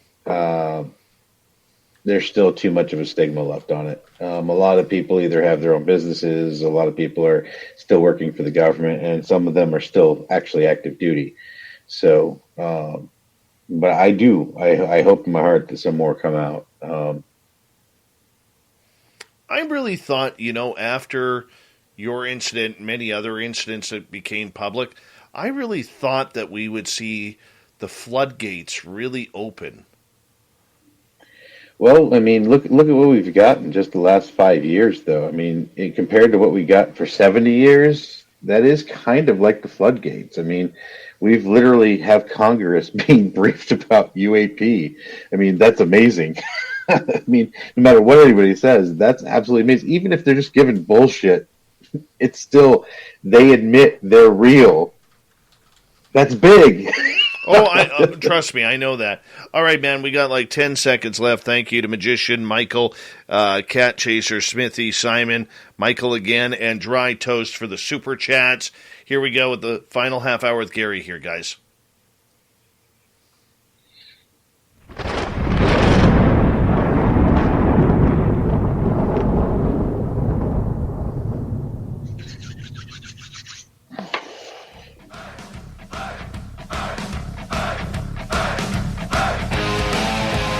We passed the halfway point of Spaced Out Radio tonight. My name is Dave Scott. Thank you so much for taking the time to join us. We really do appreciate earning your listening ears wherever you are on this beautiful planet we call Earth. Hello to everyone listening in on our terrestrial affiliates around North America, digitally on TalkStream Live, Revolution Radio, and KPNL. Remember, all of our archives are free. Just go to youtube.com/Spaced Out Radio. Just do me the favor. Hit that subscribe button, our website, spacedoutradio.com. We have a plethora of features for you. Rock out to Bumblefoot, read Shirky Poo's Newswire. Check out our swag as well. Follow us on Twitter at Spaced Out Radio, Instagram at Spaced Out Radio Show, and now on Twitter, or TikTok, pardon me, at Spaced Out Radio. We continue on with Gary Voorhis till the top of the hour. UAPx, UAP Expeditions, the USS Nimitz sighting of the Tic Tac. He was there, and he's got the beard to prove it. Gary, welcome back. Hey, how's it going? I want to start out with a question from John here, who is asking, more words is that they have some kind of hyper-advanced sonic defense tech to obliterate anything or anyone that comes close to their bottom of the ocean bases. Do you think there's ocean bases for these UFOs, UAP? I think if they're not bases, then they'd be refueling stations. The most plethora abundance of hydrogen would be available in the ocean. And since, we haven't really gone in most of it, I think that it would be the best place to refuel. All right, Spaghetti Lee is asking, do you feel that more sailors or witnesses from the Nimitz, and I'll add to that, other events or other ships will come forward eventually? I think I really hope so. I know with the Nimitz encounter, it's hard because a lot of those guys are still active duty. Some of them all hold clearances still, work for the government. At least the guys you want to come forward are in those positions. Maybe as they retire, we'll get more people, and I hope that the stigma goes away, and then the government actually will let these witnesses come out and talk to us. How many sailors have reached out to you personally? Maybe they weren't part of the Nimitz or whatever, but maybe other, from other bases, other ships, and reached out to you and say, I saw that. I've seen something like that. I'm scared to go public. What's that conversation like? I get emails on the daily, sometimes only 2 or 3 a day. Sometimes I get 10 or 13 a day. But over the entire time since I've come out public about this, I've had thousands of emails from civilian pilots, military pilots, soldiers from Iraq, Afghanistan, people stationed all over the world that tell me their stories, that, you don't know who I am. I'm not going to tell you who I am, but here's my story. And that basically says that honestly, I hold a lot of that as credible stories. But it's for them it's kind of like a venting process. If I wish I had somebody for 19 years to be able to just vent everything that I saw. And I'm here for anybody that wants to vent about it. And your confidentiality will always be kept with me. Okay, so these people obviously, of military descent feel comfortable in sharing that with you. Are in those stories, and I don't want to pry too much because those are private letters, don't need to know names or anything along those lines. I can give generalities about it, though. A lot of orbs, a lot of a lot of tic tac shaped, cigar shaped stuff, especially in near Europe and in Scandinavia. A lot of cigar shaped objects. Some of them are pretty wild. Some of them aren't, but a lot of them are very similar to the stories that we tell about the Nimitz encounters and like the 2015 event off the East Coast too. So the similarities are a bit eerie in some of these letters. So it's just kind of confirms to me in my mind that we're on the right track. Are you surprised no one from that 2015 has come forward yet? Like you guys did? Or do you think there were tighter NDAs put in place? I thought that's what Graves was from. Well, Graves was a pilot, but I mean, I'm saying other shipmates, people like in your position, except on the East Coast. Yeah, I'm actually surprised that more people haven't come out about it. Or maybe they just don't have as big a mouth as I do. True. That is one large mouth. Let's just be honest here. All right, yeah, I like this question from Apollo. I saw some animations that show the Tic Tac having little feet-like appendages. Is this accurate, or was this completely featureless? All right, so it was reported by Commander Dave Fravor that there were L-shaped appendages coming off the bottom. That was he is an eyewitness. In the actual film, you could tell that there was some type of shadowed area underneath where those appendages would have been, but you couldn't see them in any great detail. Okay. So, do you think, or let me ask you it this way, what is the public missing from the story that they have heard over and over again publicly about that incident? What are we not getting? Probably how much precedence it's been set. Just the fact that we have what we have with this. You have everything I have. I mean, that's just the simple truth of it. And this, we've told you everything we could remember.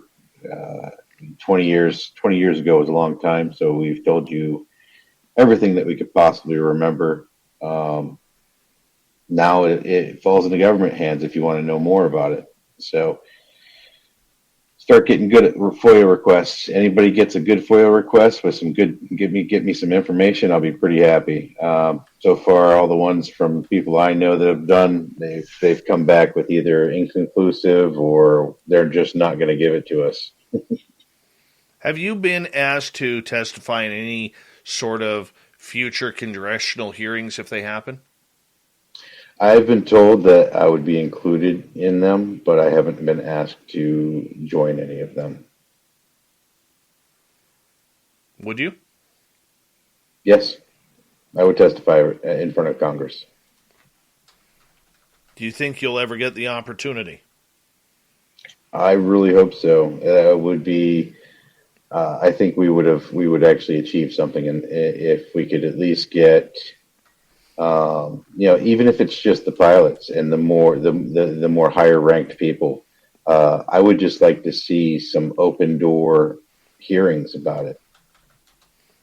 I want to ask you regarding the public perception of this, because this being a 24-hour society, we take things in, we get offended or concerned, and then we drop it for the next whatever case it is.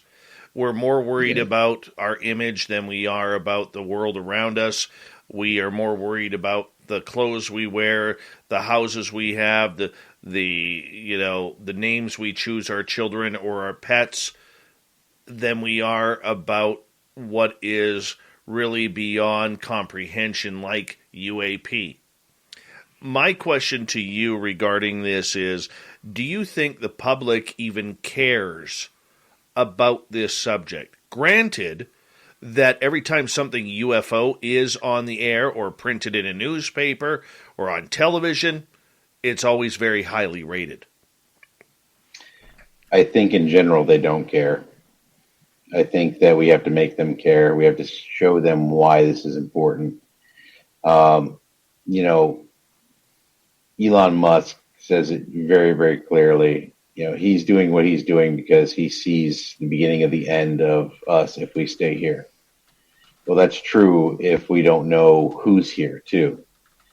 We may not be able to succeed to get off this planet unless we have technology to get off this planet. If we could find, say these ships are all, they say they are alien, but they're all AI driven on world that just monitor this planet. They left them behind. Well, if we can get a hold of this technology and use it, that means that we are now an interstellar race. That's a big thing. That's life changing. That means supplies any place in the world instantaneously. That means being able to travel amongst our solar system at the minimum just about instantaneously. Never mind, whatever the max capabilities of these crafts are. That's a really big deal. That's bigger than anything else on this planet. There's no other problem on this planet that's bigger than that. So let me ask you this, because I do want to change topics here in a few minutes. Do you think the public in general is ready for any sort of disclosure? Because I think what we have now is confirmation. We have confirmation that it exists. I think, and Sean Cahill, Lou Elizondo has kind of said, this is all in phases. It's got to be in phases, okay? Phase one was the threat narrative, that we no longer see a threat.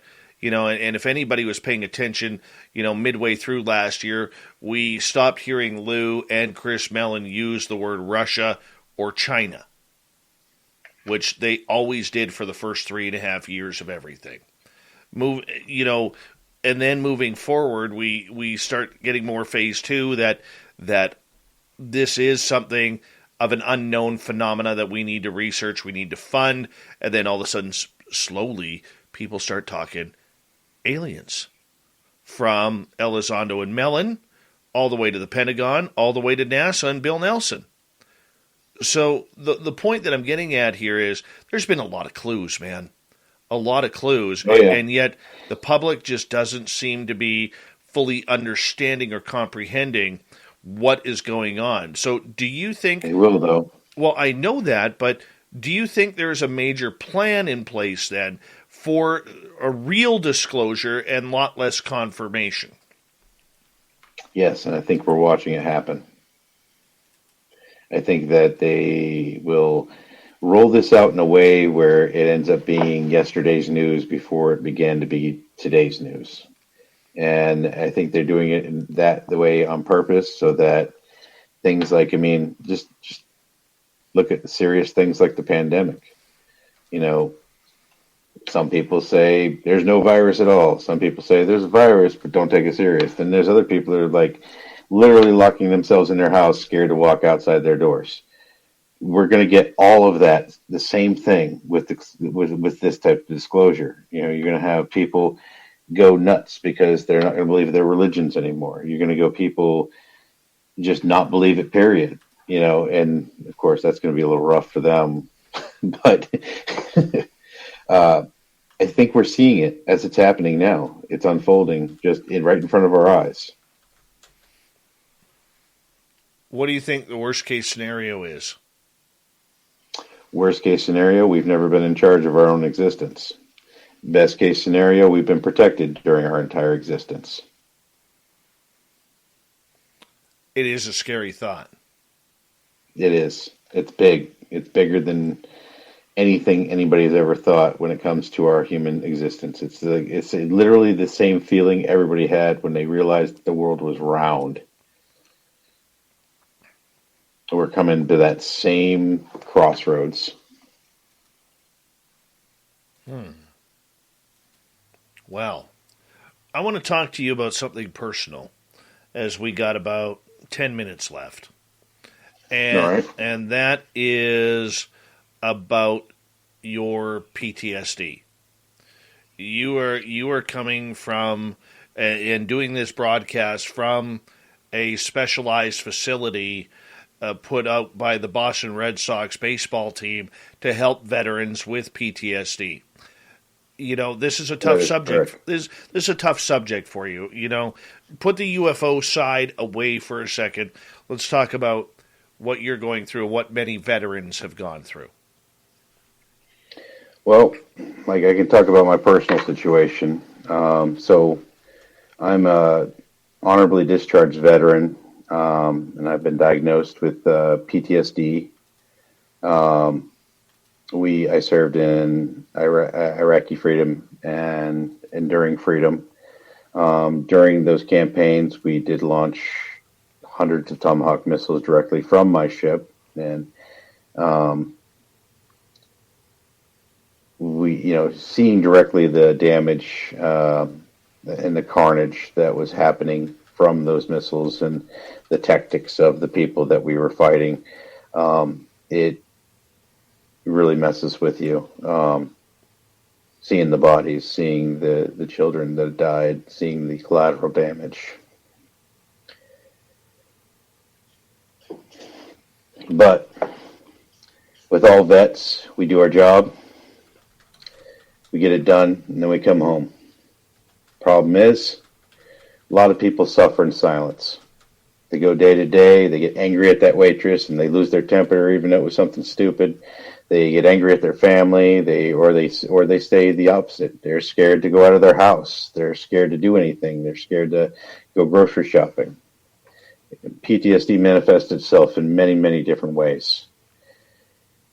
I'm currently in a 2-week PTSD extensive, very intensive treatment program called Home Base. It's located here in Boston, and I implore all of my fellow sailors, soldiers from any country, from Canada, from America, from New England. I don't know who qualifies for this. I think it's only for American soldiers, but if it's not, look into it. Or find a program that's similar. Don't suffer. There's help. There's tools. There's ways to cope. There's medications that may be able to help you. No medication is a cure, but there's a lot of coping mechanisms that I've learned over the last 2 weeks that have brought a lot of peace to my life. So I reach out to everybody that's served, everybody that's had to be in the theater of war, and anybody that's had to cause the destruction of other human beings. Reach out for help. Do you think that a lot of people in your position take it more as a video game? I mean, I had watched a documentary on a number of years ago regarding these drone pilots, and they were actively recruiting, the U.S. Air Force and Navy were actively recruiting, people with high skills in video games because they would treat it more like a video game rather than the humanity of everything that you were going through. Now, at your point in time when you were doing this, I know you knew you had a job to do, and that was defending what you needed to defend. At any point, when did it hit you? When you're doing it, you think you're doing the right thing. You may still be doing the right thing. And even there's been a recent uptick with drone pilots. Progressive presents Forced Metaphors about bundling your home and auto. When you bundle your home and auto with Progressive, you get great savings and round-the-clock protection, which is as beautiful as looking your firstborn child in the eyes for the first time. Well, that's a bit much. Maybe it's more like looking your second-born child in the eyes for like the third or fourth time. Point being, the savings and round-the-clock protection are really, really magical. Forced Metaphors, presented by Progressive. Bundle and protect today. Progressive Casualty Insurance Company and affiliates. Discount not available in all states or situations. The Just for Pros event at Lowe's is back. Check out special savings on the toughest tools, handpicked for pros. Buy one Metabo HPT 36-volt battery starter kit. Get a select bare tool free. And save on the DeWalt Tough Grip 110-piece drill driver bit set. Was $49.98, now just $29.98. Shop in-store, online, or on the Lowe's app and pick up in store. While supplies last, valid 1/17/22 through 1/28/22. U.S. only. That are doing these hits. They're having a very, very, very high suicide rate. They're having severe problems with PTSD. They're not treating it like a video game. They may at first, just like me in my 20s, pushing a button or making sure computer works so we can fire our missiles, and hoorah, another bunch of bad guys dead. And then you see a documentary 5 years later of somewhere your ship hit, and there's women's bodies and children's bodies, and then it hits you. Then you see the results. And I think for people to understand, that's how you found out. That's how you found out. And I see you welling up there a little bit, so I'm going to turn it down a little bit, and I'll explain it a little bit. So what Gary told me after before the show when we were talking about this, because he really wanted to talk about PTSD, and for all veterans out there, it doesn't matter whether you're in the Canadian Armed Forces, the United States military, Australia, Great Britain, the UK, anywhere, reach out. And that's kind of the purpose that we are talking about right now. But what Gary is saying is it never affected him until all of a sudden he watched this documentary and they were showing the Tomahawk missiles. But they never show you the actual launch at the time. They show you some stage launch. But they showed the targets. And when Gary put 2 plus 2 together, he realized that he was the dude who pressed the button on a lot of this destruction. And he recognized the targets by the coordinates that he was given. Am I correct on that, Gary? Yeah, places our ship hit were all over Afghanistan. We were one of the few ships that could always fire, so we were the go-to ship. So we had priority targets. We had a lot of things, and it was not a situation that anybody really walks away from completely unscathed. And my hat goes off to anybody that had to stand on a foot and look in the eyes of their enemies. My plight sucks, so I know your plight sucks. Reach out. Please get help. Home base program in Boston, Massachusetts. Mass General puts it on, and it's funded by the Red Sox. You'll never find a finer staff that cares, a better bag of skills to learn to cope with your PTSD, and it doesn't cost a penny out of your pocket. They pay for everything: airfare, food, lodging, everything. Just, if you don't do this, reach out and get help in your local governments, magistrates, counties, whatever place you live. Reach out and get some help. How important is it, even if you can't find help, Gary, to at least keep talking? Yes. If you can't find help, create your help. Start a group. Get in contact with old shipmates, old soldiers, people you trust. Talk about it. Learn to deal with it, because it'll just eat you up, and you can't be the person that your family wants you to be unless you can learn to deal with this stuff and learn to cope. How you doing? Me? Yeah. I'll be honest with you. 2 weeks ago, I wouldn't be just slightly tearing up. I'd be a wreck right now. I have learned a lot of valuable skill sets from home base that have helped me get a lot of inner peace. I don't think I'll ever be whole, but you know what? I feel a lot better about myself. A lot better. Safe spaces help. Safe areas help. And knowing where you're comfortable helps. And, that's why I've always on this show thanked our veterans. And you've heard it. You've been in our chat room where I say this is always a safe place for veterans to speak and talk.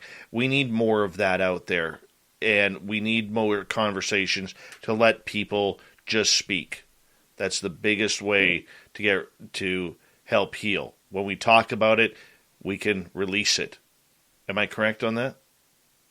Yeah, talking about it definitely helps. And just remember, no matter if you have a loved one that has PTSD, especially if it's, combat related or war related, you can't fix them. It's not a matter of no matter how much you want to try, you're not going to fix them, but you can be understanding, and you can help them reach out. Help them with, because my wife, she's the one that made me feel again. And I had turned off all my emotions for a long time. Gary, God bless you, man. Thank you for sharing your story. Thank you for supporting the vets and yourself with PTSD. Keep the message going. And good luck with UAPx. Coming up, hour number 3 of Spaced Out Radio. We continue right after this.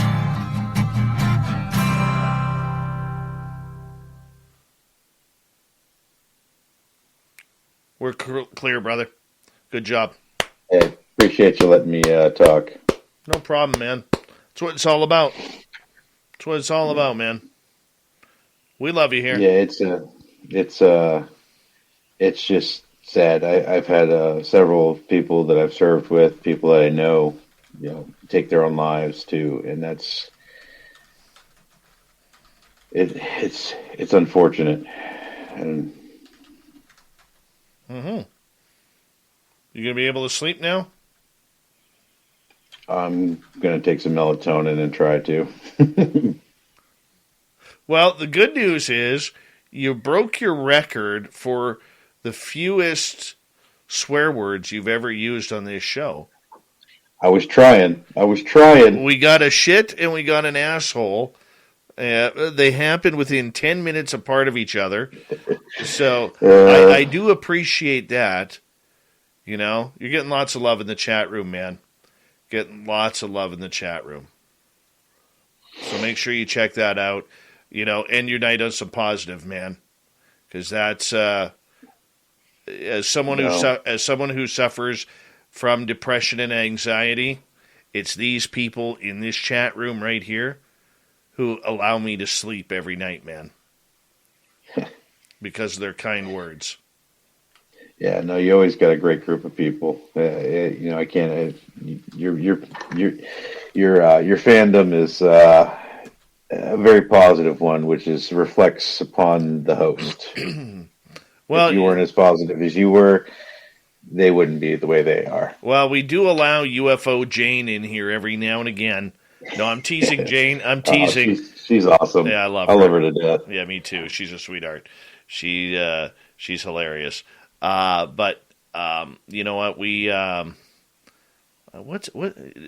was only one shit and one asshole, Abe. I was listening. That's it. Well, he's saying there were two shits. That's going to be a record for me of all time. The commercial shits don't matter. If he says it during the break, it doesn't matter. Because parts like I was trying to keep them just to the breaks.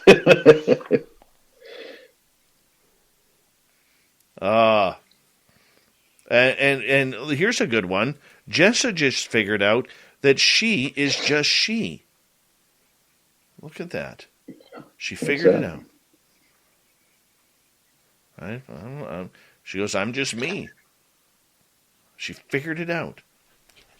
Well, good. We should all figure that out. Perfect. All you can be is you. All right, brother. I got to go get ready for hour 3 here. All right, brother. You need to go get some sleep. And good luck to you. And we'll see you online, man. Remember, all right, man. You're always welcome. When you can't sleep at night, come in the chat room. We got people there for you. Roger that. Have a good one. All right, take care. Gary Voorhis, everybody. Thank you, Ember's Paraworld. Appreciate that. Excuse me. We got the fedora wearing John Hudson coming up next.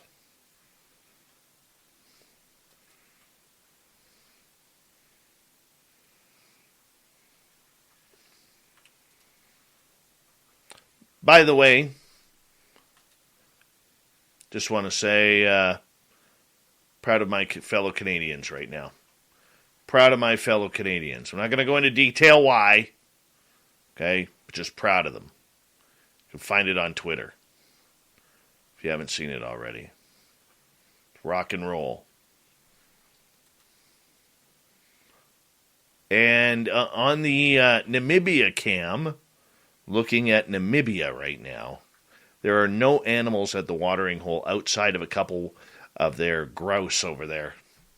And some more little birds. That's it.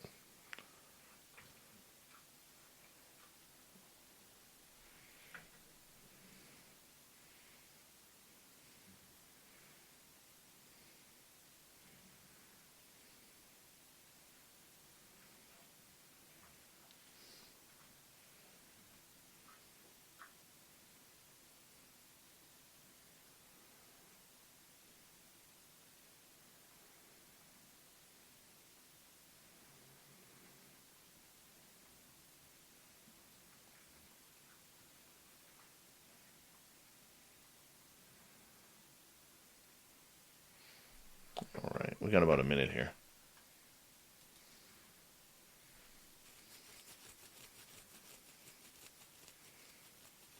Oh, Duke. You know them's fighting words, Duke. Yes, you can, Jeremy. Yes, you can, and it's only getting worse there. Well,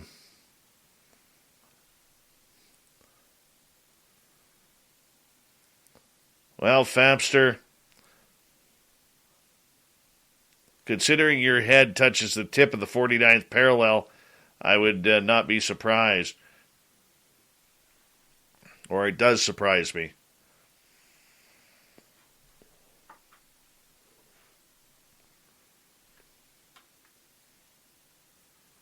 Bim Jim, never talk grouse with Merle.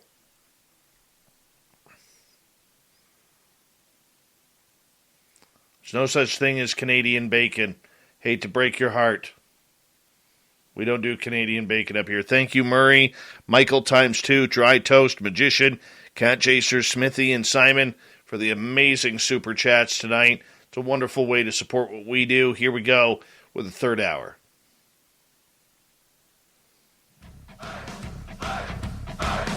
Would you like to connect with us? Head to spacedoutradio.com for all your latest show info. Now, back to Dave Scott and SOR. Third and final hour of Spaced Out Radio is now underway. My name is Dave Scott. Thank you so much for taking the time to join us. We really do appreciate earning your listening ears wherever you are on this beautiful planet we call Earth. Hello to everyone listening in on our terrestrial affiliates around North America, digitally on TalkStream Live, Revolution Radio, and KPNL. All of our archives are free. Go to youtube.com/Spaced Out Radio. Do me the favor, hit that subscribe button. The Desert Clam has set the password for tonight in the SOR Space Travelers Club. Fabaceous. Fabaceous is your password. Use it wisely, Space Travelers, as a clam sets the password each and every night right here on Spaced Out Radio. Our website, spacedoutradio.com. We have a plethora of features for you. Rock out to Bumblefoot. Read Shirky Poo's Newswire. Check out our swag as well. Follow us on Twitter at Spaced Out Radio, Instagram at Spaced Out Radio Show, and on TikTok at Spaced Out Radio. Now, let's head into the swamp, where our main man, Swamp Dweller, from the YouTube channel Swamp Dweller, has another creepy tale for you. Hi, Spaced Out Radio listeners. This is Swamp Dweller. It's time for your nightly dose of spookiness on the show. If you have an interesting encounter or a spooky story that you would like to share, be sure to submit them in at swampdweller.net. You can also find our YouTube channel at youtube.com/swampdwellerreads. Now, let's chill out, relax, and together, let's enter the swamp. In the summer of 1987, I was a Fred Harvey employee at Grand Canyon National Park, who after my summer contract was up, I signed on to work over the winter for Fred Harvey. Right after New Year's Eve of 1988, I was moving into a company housing with my roommate. He was a very evangelical Christian guy named Dave. He was pretty weird and used to cast practically everybody, except him, into hell. He would stand in Missawoc Lodge and pronounce that 98% of the people we could see were going to hell. But not him. Never him. After moving to company housing on the second floor, and on the west end of the building, facing the Grand Canyon, there was a knock at the door, and I answered it. I found a deputy sheriff and 2 SWAT cops in full body armor. The deputy sheriff informed me that they had a crisis situation and we had to evacuate the building immediately. After putting on my boots and going outside, I saw a sharpshooter across the street on the balcony of another company housing for employees building. I could see him sighting something or someone, and then not anymore. They appeared to be on hold your fire stance for the moment. Freaking out and really wondering what's going on, Dave and I thought it was a major drug bust. Back in 1986 and 1987, if you didn't use drugs, you were in the strong minority. Everybody used recreational drugs at the Grand Canyon, and I mean everybody. That's why I and super religious Dave were roommates. Neither one of us used drugs. Dave used to, but he stopped and got sober and super religious. Everybody was going to hell but me and him, he was certain. Anyway, after leaving the building and seeing what I thought was a sharpshooter on hold your fire status, we went down to the end of the street, and since it was cold out, we were told that we could sit in the emergency police vehicles nearby. So Dave and I did, and we could hear the radio traffic going back and forth, as they were getting ready to storm one of the employee apartments in the building we just evacuated, on orders. There was a roll call to see who was in position, and if they could see anything. Radio traffic kept coming back that it was negative.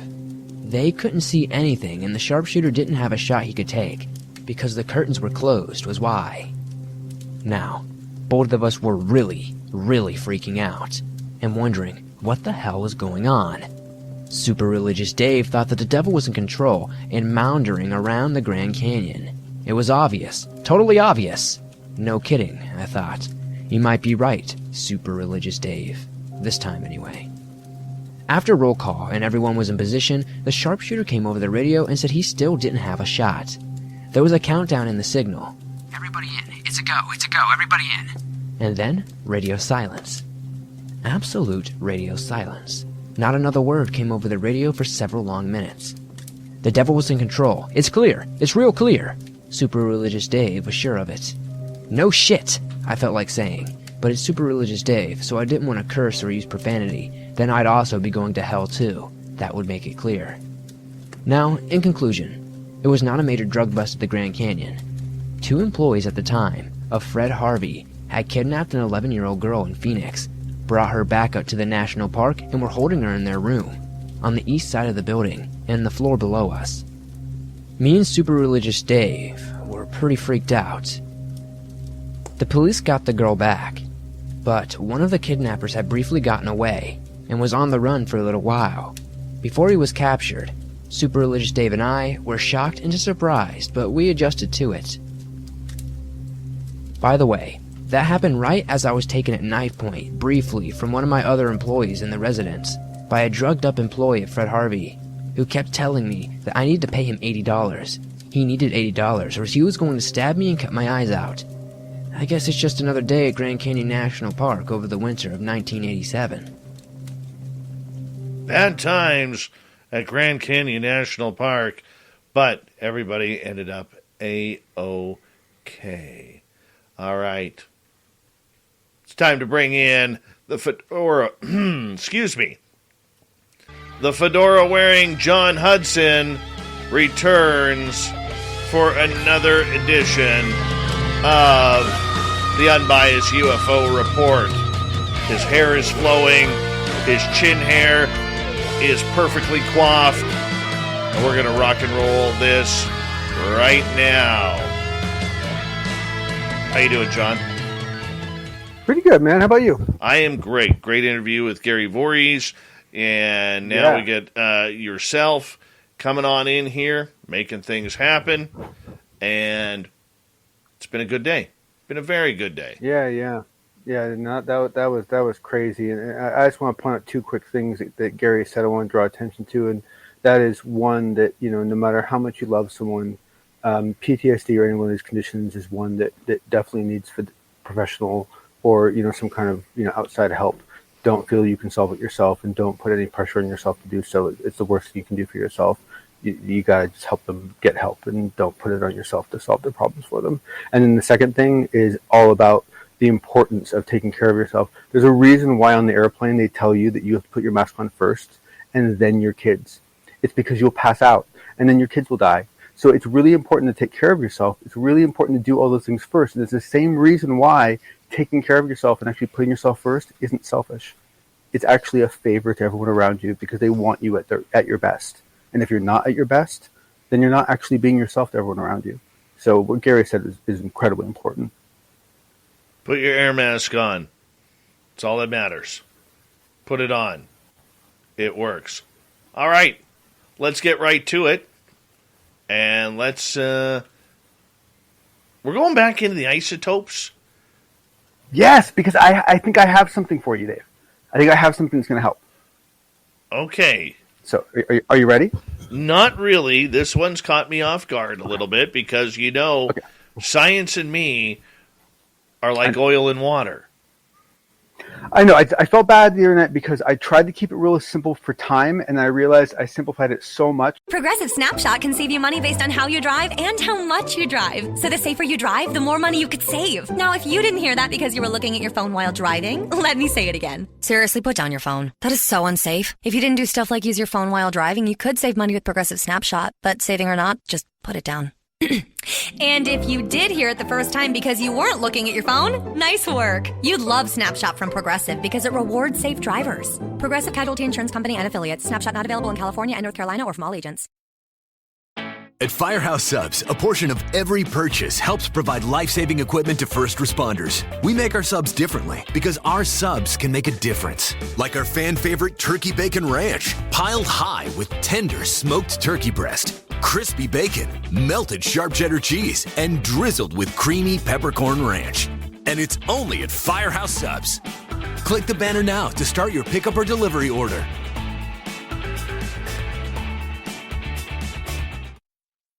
That I possibly made it more confusing than it even needed to be. So I want to offer some clarity. Okay? Okay, right, let's give it a try.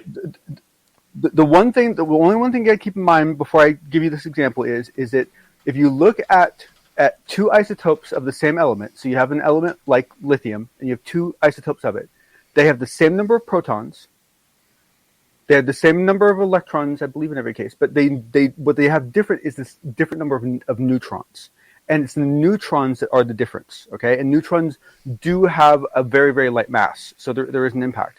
To give you an example of why this is a big deal and why the whole idea of a periodic table, the way we grew up with it, is so kind of bizarre, because there's so much more to it, is they did an experiment where they took two isotopes of lithium and they gave them these two isotopes of lithium to mice that were nursing, okay?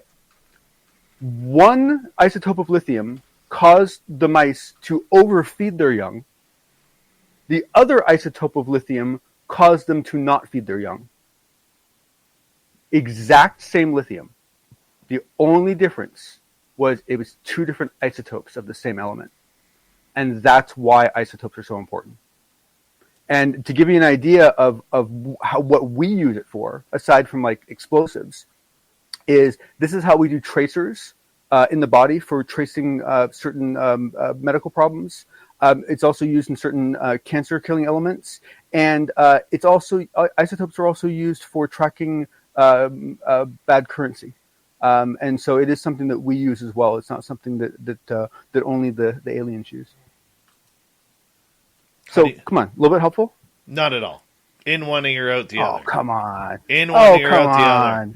Dude, I'm woo. You're who, what, where, when, why, and how. I'm one word. You're six. All right. Well, hopefully, at least one or two of you, found some clarity in what I just offered. The only isotopes I know are the Springfield Isotopes, minor league baseball team. My goodness. Okay. All right. Okay. On to other news.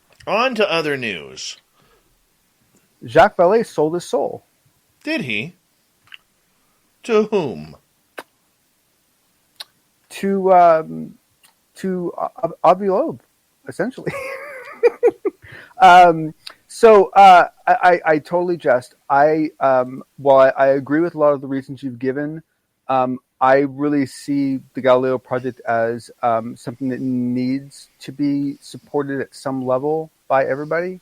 And so I think at some level this is a good thing, especially if Jacques Vallée can provide some real value to it. But I did find it a little bit funny that this was coming out after, the other conversations that we've all been having over the previous weeks and months, as each person has announced that they've been joining the Galileo project, and we've all been like, oh no, not another one, And then here comes Jacques Vallée, with this announcement. But all in all, my personal opinion is I think it's a good thing. You know what this is reminding me of? Were you a wrestling fan back in the early 2000s?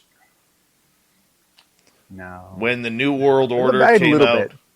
When the New World Order came out, Kevin Hall or Scott Hall and Kevin Nash came out as the Wolf Pack, started the New World Order. Their first recruit was Hulk Hogan, getting him to come from the good side over to the dark side where he became Hollywood Hulk Hogan, dropped the Real American theme song, and went with Jimi Hendrix Voodoo Child. Right? And then they just started recruiting everybody. Everybody. Lex Luger, Macho Man Randy Savage, Buff Bagwell, everybody. They were recruiting everybody. And it got to the point where it just got ridiculous. That's what the Galileo Project reminds me of right now. Totally. Totally. The who's who, let's join the Galileo Project.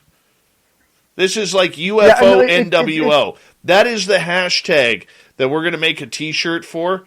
UFO NWO for life. There you go.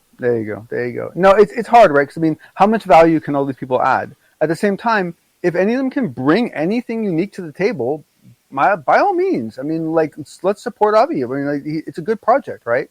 But it is hard. It is a little bit hard to digest. Just in light of, just all the things that have been going on, and it's been a little hard. Okay, so what does Avi Loeb bring to the Galileo Project? You mean, what is Vallée? I don't know. What do you think? What do you think Avi Loeb brings? I'm sorry, I think he was bringing money. I'm sorry, I meant Jacques Vallée. No, I'm just kidding. Yeah, no. Well, the thing is that my guess is what they see him as his value as being is his reputation, flat out. He is hands down the most famous scientist on Earth, at least historically, that hasn't been involved in the UFO program, right? So in the phenomenon at all, right? So bringing him on board is essentially like hiring that guy from the Third Kind movie, right? The character was based on, right? It's hiring the guy, right? So there's a huge PR aspect of it for them, right? And let's face it, he's a damn good scientist. It's amazing how brilliant he is, considering how long he's been doing this for and so forth. And so to me, having him on board, makes a lot of sense. But as far as what is he really going to bring? Well, what he really should bring to them is his database skills. That's really what he should bring to them. What he really should bring to them is his ability to build very, very complex databases that handle lots and lots and lots and lots of different completely bizarre data types. That's what he's really, really good at, and that's what I would like to see him bring to that project. But I don't know what they actually think. I don't know what, and I don't. My guess is what he actually does, what they think he's going to do, and what he thinks he's going to do are three completely different things. With the star-studded lineup that the Galileo project now has, from very high quality names in this field to some questionable. And you know what? I'll even throw Lou Elizondo in that questionable category at this point. And with Seth Stoshak. Yeah, he's shady. Yeah. Well, hold on. I know what you're saying. I know what you're saying. I'm just kidding. There's still a lot of controversy around him, is what I'm saying. Oh, yes. Okay. Oh, absolutely. And let's face it, anytime you bring in anyone who's not it doesn't have to be an academic, but who doesn't have a science background, you have to justify it at some level, you know? Well, I mean, that's the lobbying that comes involved. Lobbying for money for this project. It's pretty easy to lobby for money when you got the guy who allegedly ran the program. Mm-hmm. That's who people with millions of dollars to spend want to talk to. They don't want to talk to Valet. Okay, they don't want to talk to Avi Loeb because they're going to get the very high intellect conversation. They want the boots on the ground person who's chasing after these things to say, yes, they're real. That's where it makes sense. That's why Seth Stoshak does not make sense. I'm still anti-Seth Stoshak on this list. I really am. But I don't get a say. I don't get a purpose of that. So I should actually get to my question. I agree. I should actually get to my question rather than just sitting there at the end of a paragraph with a period instead of a question mark.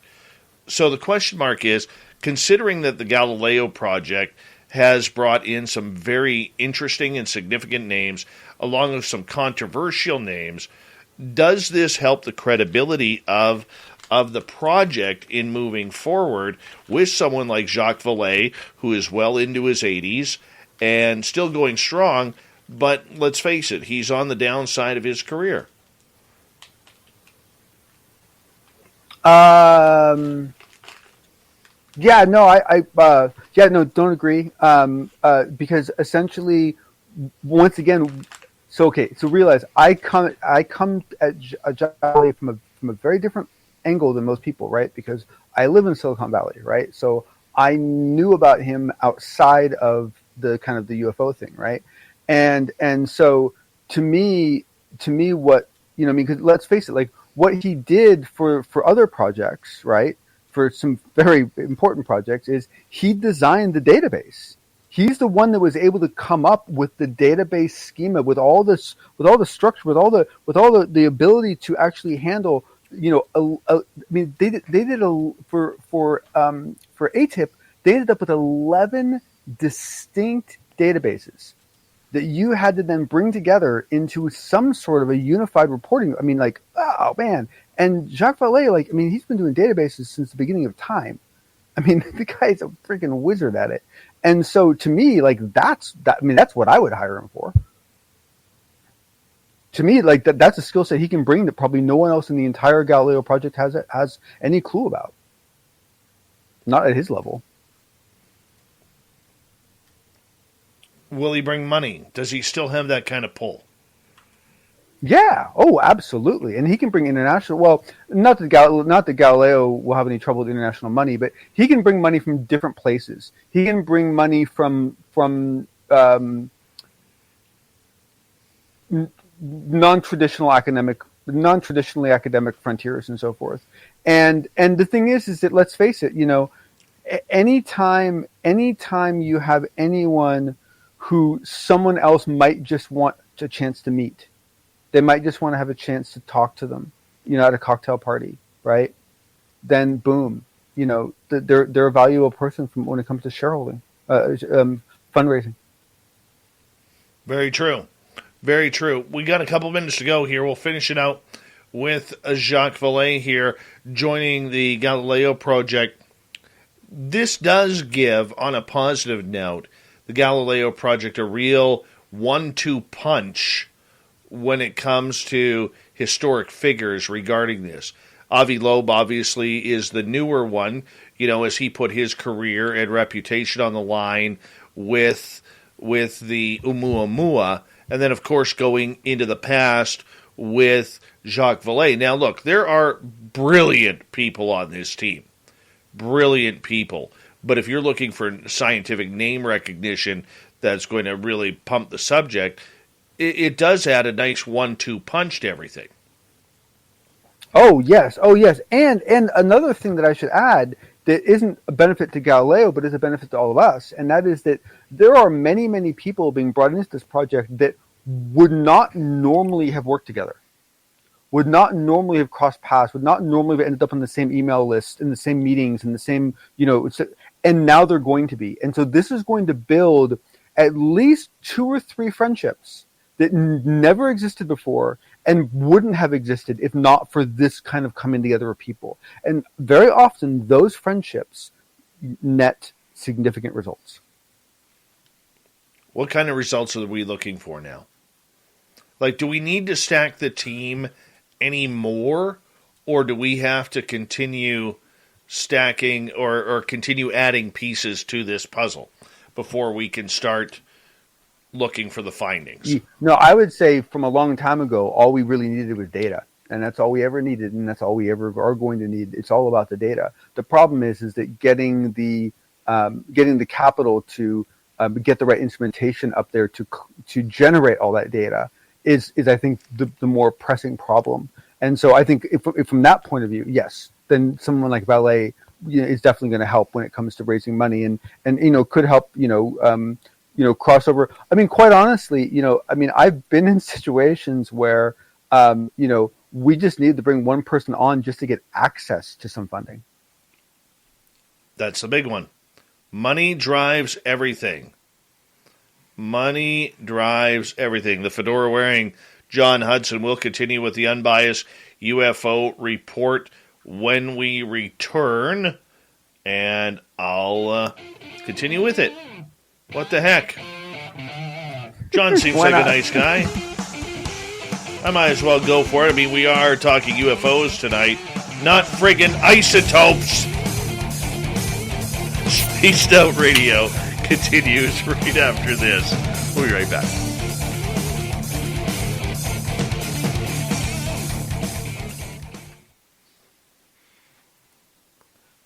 Hey, bud, I'm just going to run Doug Stevenson outside, okay?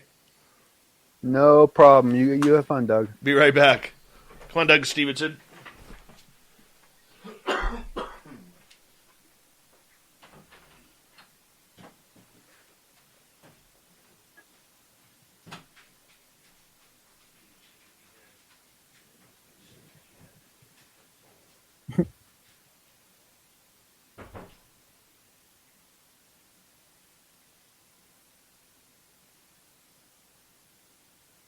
Darth Fedora. I like that.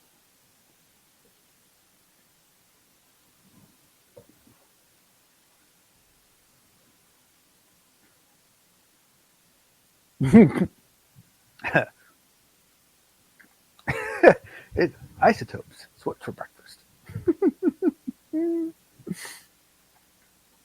I'll be honest. Part of the reason why I find isotopes so exciting has nothing to do with any UFOs. It has to do with the fact that it's just yet another glowing, glaring example that, like, everything that I was taught in school was wrong, with the exception of, like, math. Is pretty much it, right? Yeah, pretty much. And I mean, think about like the periodic table. Like we put so much weight in that periodic table. Turns out, it's not really accurate. You really need a table with all the isotopes of every single element on it, because each one of them might actually interact differently. That's messed up, but it's super cool.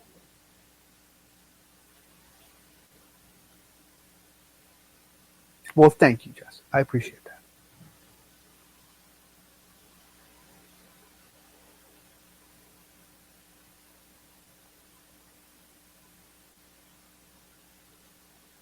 You gotta stay curious.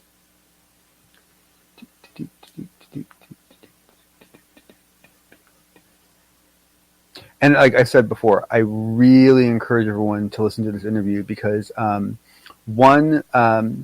the woman who's interviewing him, I don't know what nationality she is, but she's definitely not American, and she asks some very interesting questions, and you can really kind of glean from her questions like what her concerns are. You know, it was very interesting.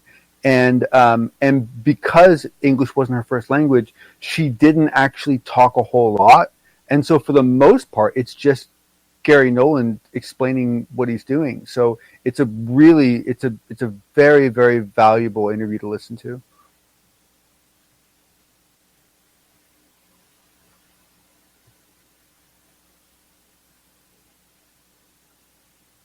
You know, I as far as that copper UFO, I didn't hear it. I didn't hear Preston talk about it, so I need to go back and listen to it. You know, the problem is that even if you saw what appeared to be a copper UFO, that doesn't mean it's actually made out of copper.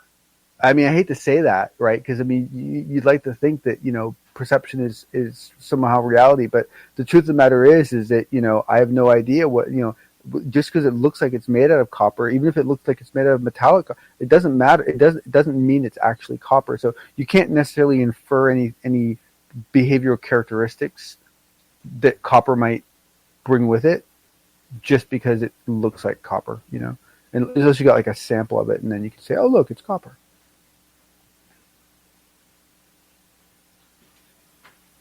The UFOs hanging up. It makes it sound like the UFOs are like slumming it. Like, you know, like these are the UFOs like didn't make it into college, so they like hang out like by the mining, you know, place and like smoke cigarettes and get in trouble. Sorry.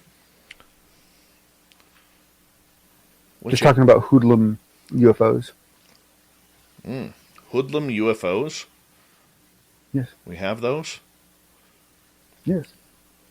Yes. Okay. They're those UFOs that hang out on the wrong side of town. Oh. God, I hate Wednesdays. My voice always hits me on a Wednesday. Always. That is fascinating, Dave. I can't. Like, I really want to like dig into that problem. That's really interesting. Why Wednesday? Because I talk all day, man. I know, but you talk all day every day. Yeah, but why Wednesday? I have a career. Wednesday. Why not Sunday? Because Saturday and Sunday I barely talk. True. And Thursdays I have my day off. Okay. So that's why. Okay, so it's the day before your day off. Gotcha.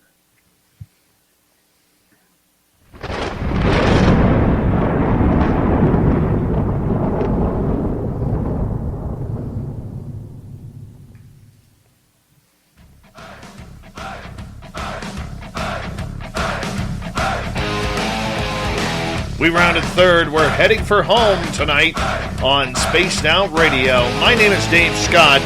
Thank you so much for taking the time to join us. We really do appreciate it. I want to remind you that if you've missed most of this show or others, check out our free archives at youtube.com/Spaced Out Radio. Do old Davey the favor, hit that subscribe button. Our website is spacedoutradio.com.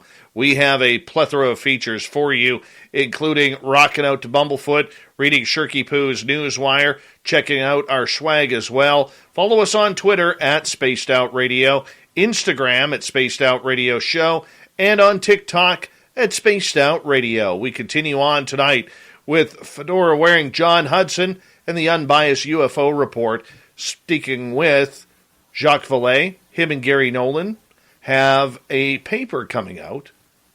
And what you got on this, John?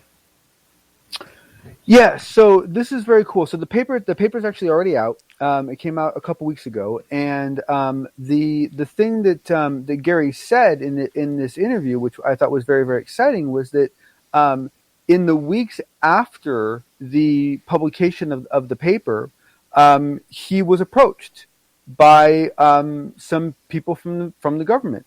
And they basically said that they were, you know... You could save big when you bundle your home and auto with Progressive, but when we just come out and say it, it feels like it falls a bit flat. So we're going to tap into human emotion, first with some music. Then in a serious tone, I'll say, save big when you bundle your home and auto with Progressive. And even though it was about saving money with Progressive, we'll fade out the music so you know it was poignant. Wow, powerful stuff. Progressive Casualty Insurance Company and Affiliates. Discount not available in all states or situations.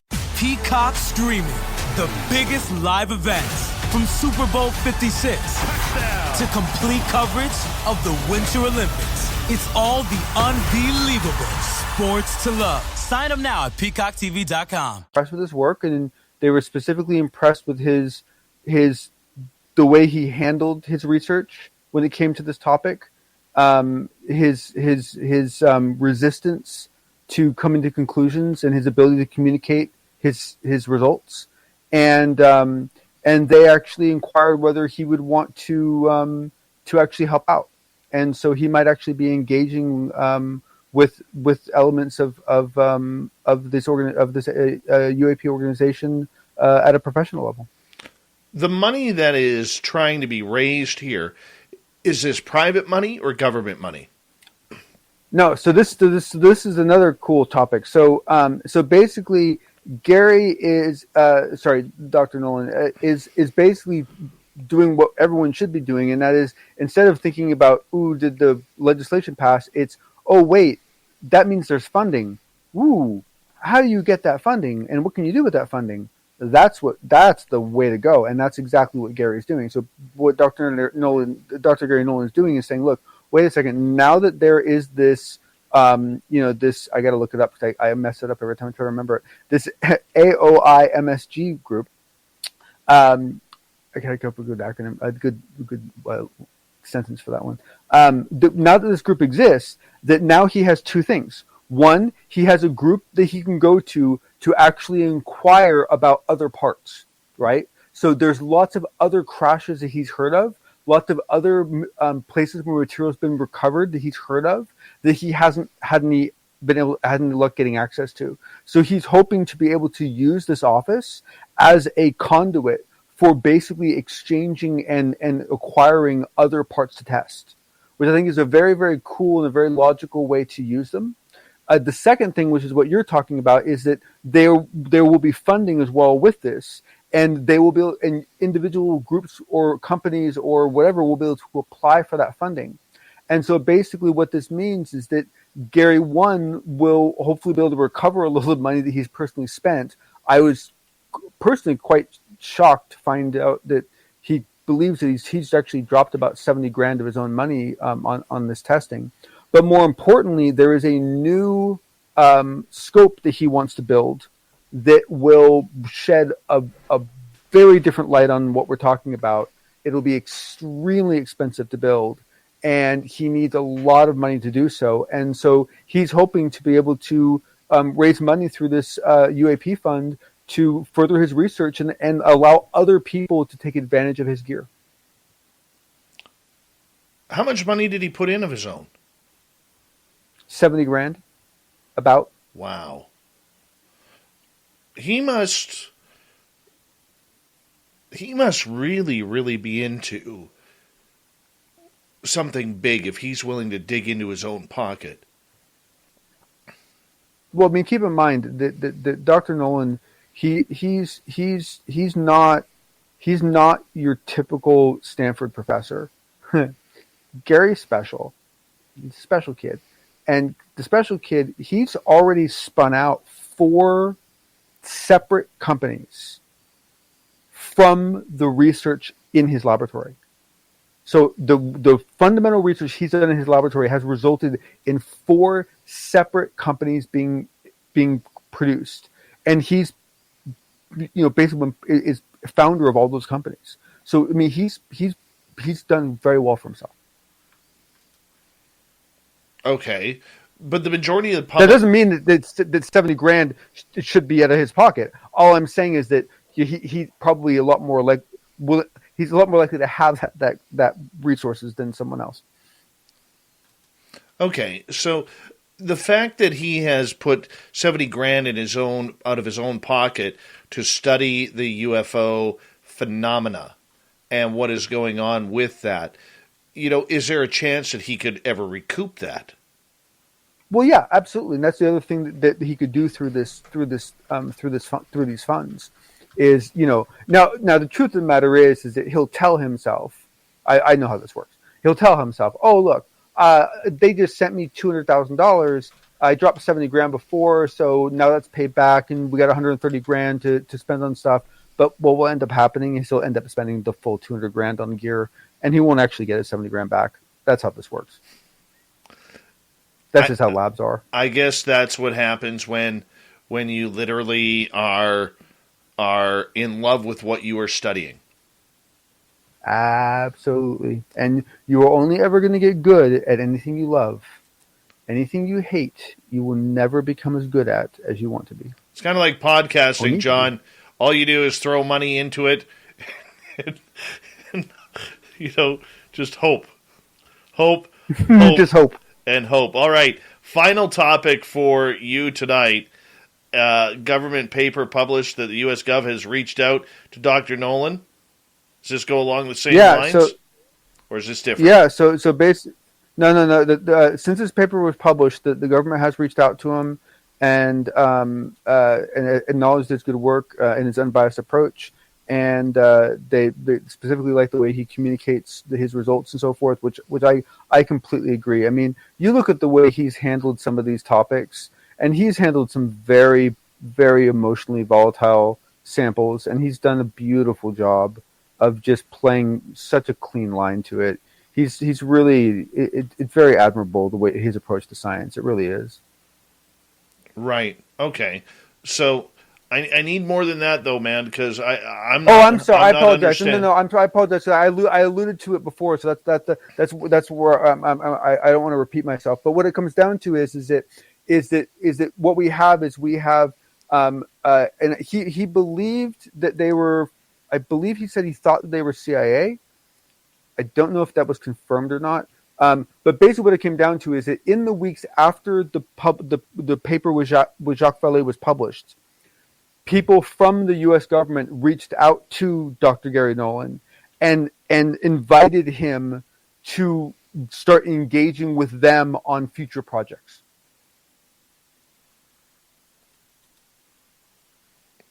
So what we're talking about is essentially what that essentially means is that the potential exists for Gary for Dr. Nolan to be taking on a similar kind of spokesman type role that, like, say, Lou Elizondo's had.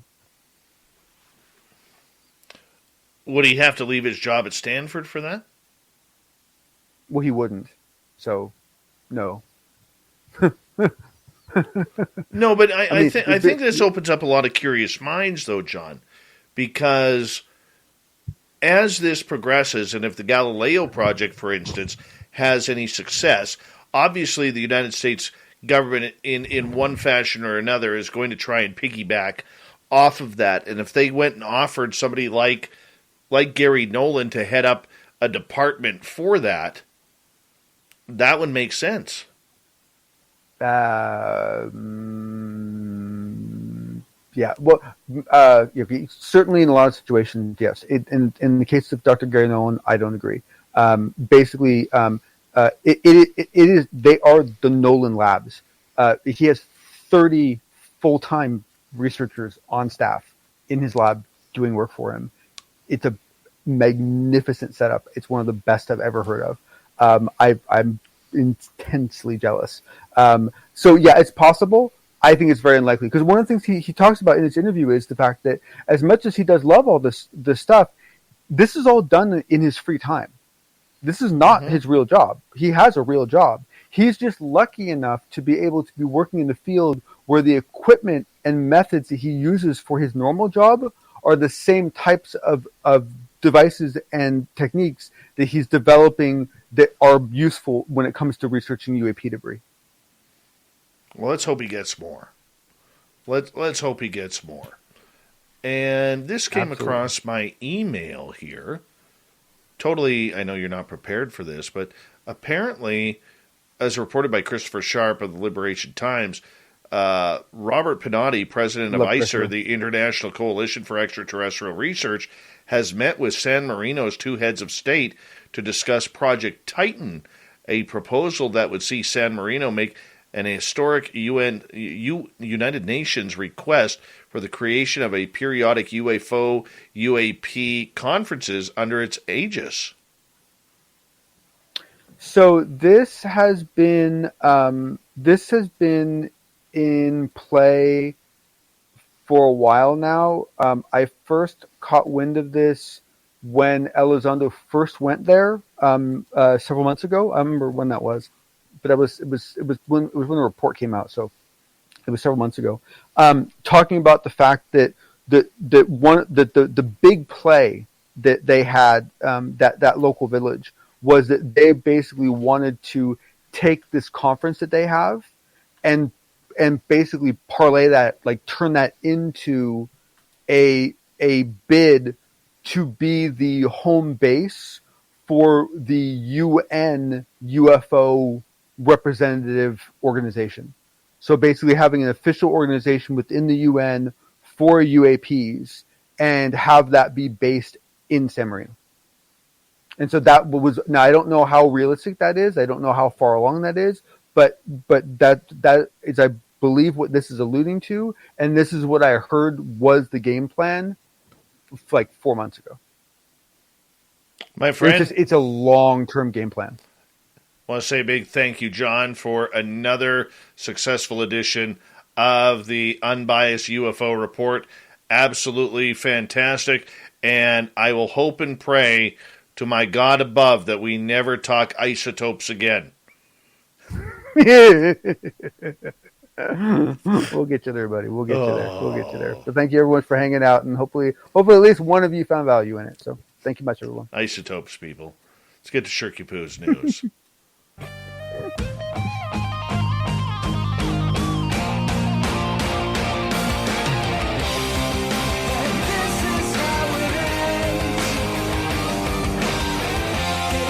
I can guarantee you tonight's news has nothing to do with isotopes. But it does start off with a little bit of time travel. A so-called time traveler claiming to be from 2028 has shared a video claiming he's been alone in a post-apocalyptic world for 340 days.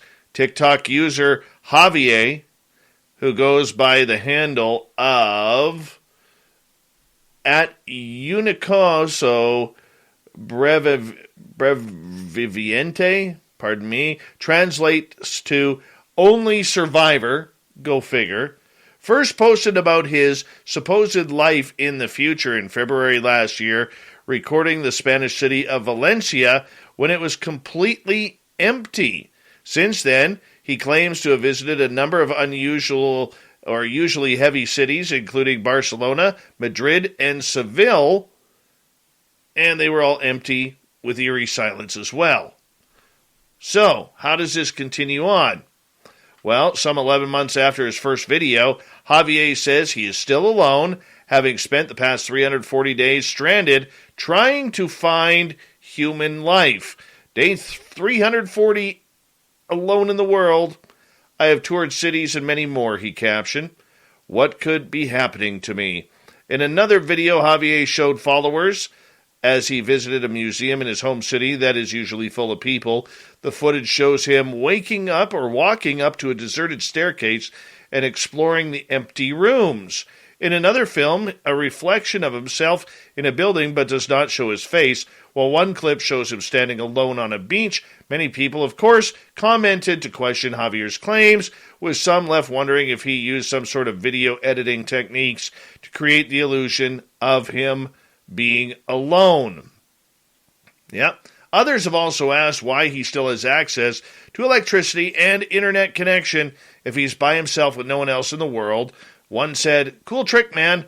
I can also do the same now after the decades of effects that have come through and remove the plug-in. Beautiful places, though." Someone else wrote, "It's edited because I could see the mouse of the computer," which means he has edited the video and screen records from a computer, but is very, very talented.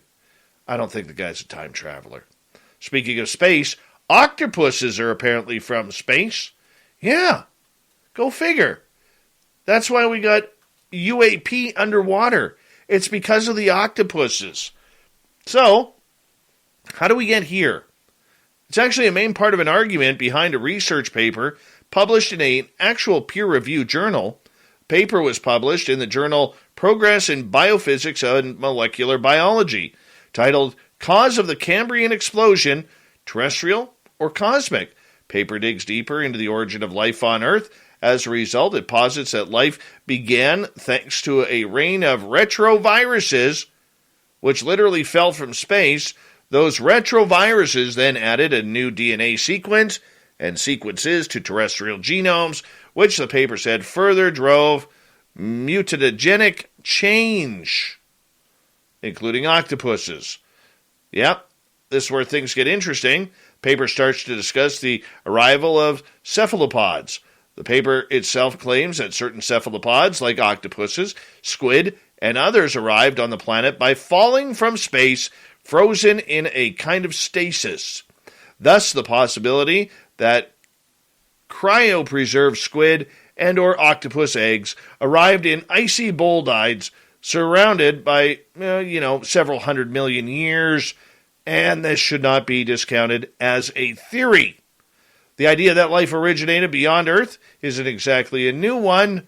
Yeah, as Stephen Fleischfresser points out in a 2018 paper, the theory of panspermia has been around since ancient Greece. However, this is perhaps one of the first times we've seen scientists claiming that octopus may be Zeta Reticulans or somewhere else. There's nothing better than going to a hockey game and seeing a teddy bear toss, because Lord knows there isn't any good fights anymore. The Pennsylvania team, their teddy bear toss set a new record when fans tossed over the boards 52,341 stuffed bears onto the ice. The Hershey Bears of the AHL held the teddy bear toss after the first goal was scored against the Hartford Wolfpack. The event called on spectators to throw teddy bears on the ice, all of them to be donated. Love it. If you have never seen this before, it is the most incredible sight. All the toys, by the way, 52,000 plus, donated to the county's children and youth, Cocoa Packs, Boys and Girls Clubs, Autism Societies, and the Children's Miracle Network in Hershey. This is what it's all about. Honestly, fantastic. That's why I love hockey, people. Moving on, this is one of those this never happens to me type stories. A wood and wicker chair purchased from a thrift store in Britain has been auctioned off for more than 21 grand when it was identified as a work of an early 20th century artist. Auction house Swarters said a woman bought a chair for like $7 at the local thrift store. When she got the chair home, she had a closer look, thought it looked really interesting, emailed some pictures to the V&A Museum, but had no response. Her next step was Swarters. She emailed the design to specialist John Black. He responded immediately. Black recognized the chair as the 1902 work of Austrian artist Koloman Mosher. Black consulted a specialist on the Vienna Secession, who confirmed his identification of the chair. Mosher, a teacher at the Vienna School of Applied Arts, designed the chair as a modern reinterpretation of a traditional 18th century ladder-back chair at the auction house. Well, her $7 turned into $21,874.12. That stuff, literally never happens to me.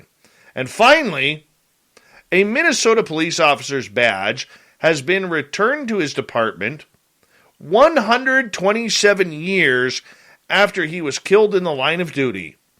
Hastings Police Chief Brian Schaefer said Officer Albert Jacobson became the department's only officer ever to be slain in the line of duty when he was shot and killed while pursuing a burglary suspect back in 1894.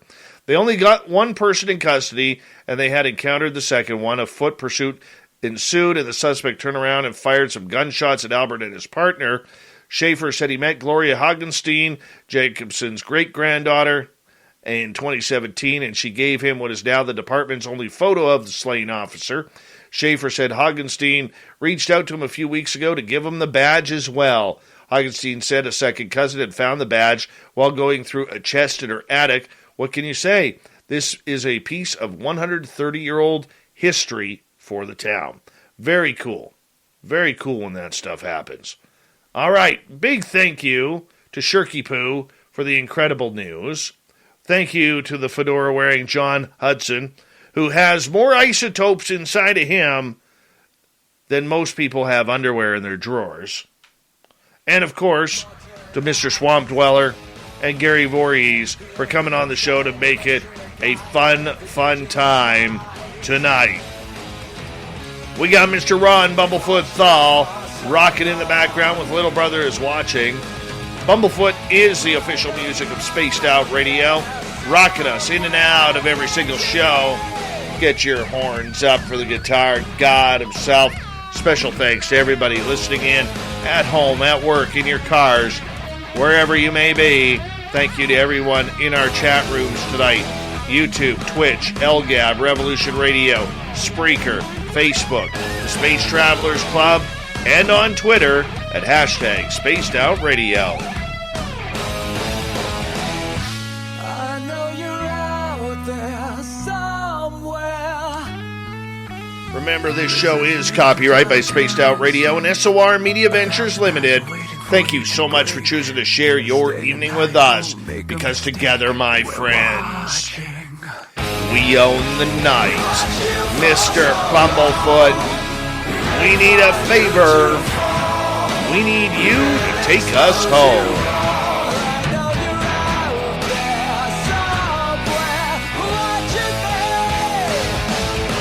Yes, the Woo train has docked for the night.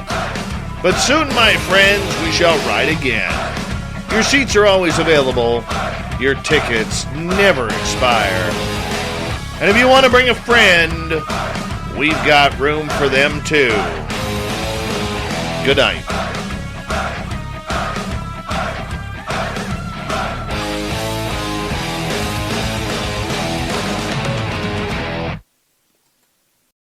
Hi, I'm Flo from Progressive. If you love the sports like me, you get annoyed with your team or player. So Progressive's going to help take your mind off your team or that player for a moment. Instead of thinking about how they lost that thing recently, think about Progressive letting you compare our direct rates side by side with competitors to easily find the lowest option. Don't worry, your sports ball team or player will get him next time. Hope this distraction from Progressive about easily comparing rates was helpful to not think about that last game or match or season. I mean, even though I love sports ball. Progressive Casualty Insurance Company and affiliates. Comparison rates not available in all states or situations. Prices vary based on how you buy. The Just for Pros event at Lowe's is back. Check out special savings on the toughest tools, handpicked for pros. Buy one Metabo HPT 36-volt battery starter kit. Get a select bare tool free. And save on the DeWalt Tough Grip 110-piece drill driver bit set. Was $49.98, now just $29.98. Shop in-store, online, or on the Lowe's app and pick up in store. While supplies last, valid 1/17/22 through 1/28/22. U.S. only.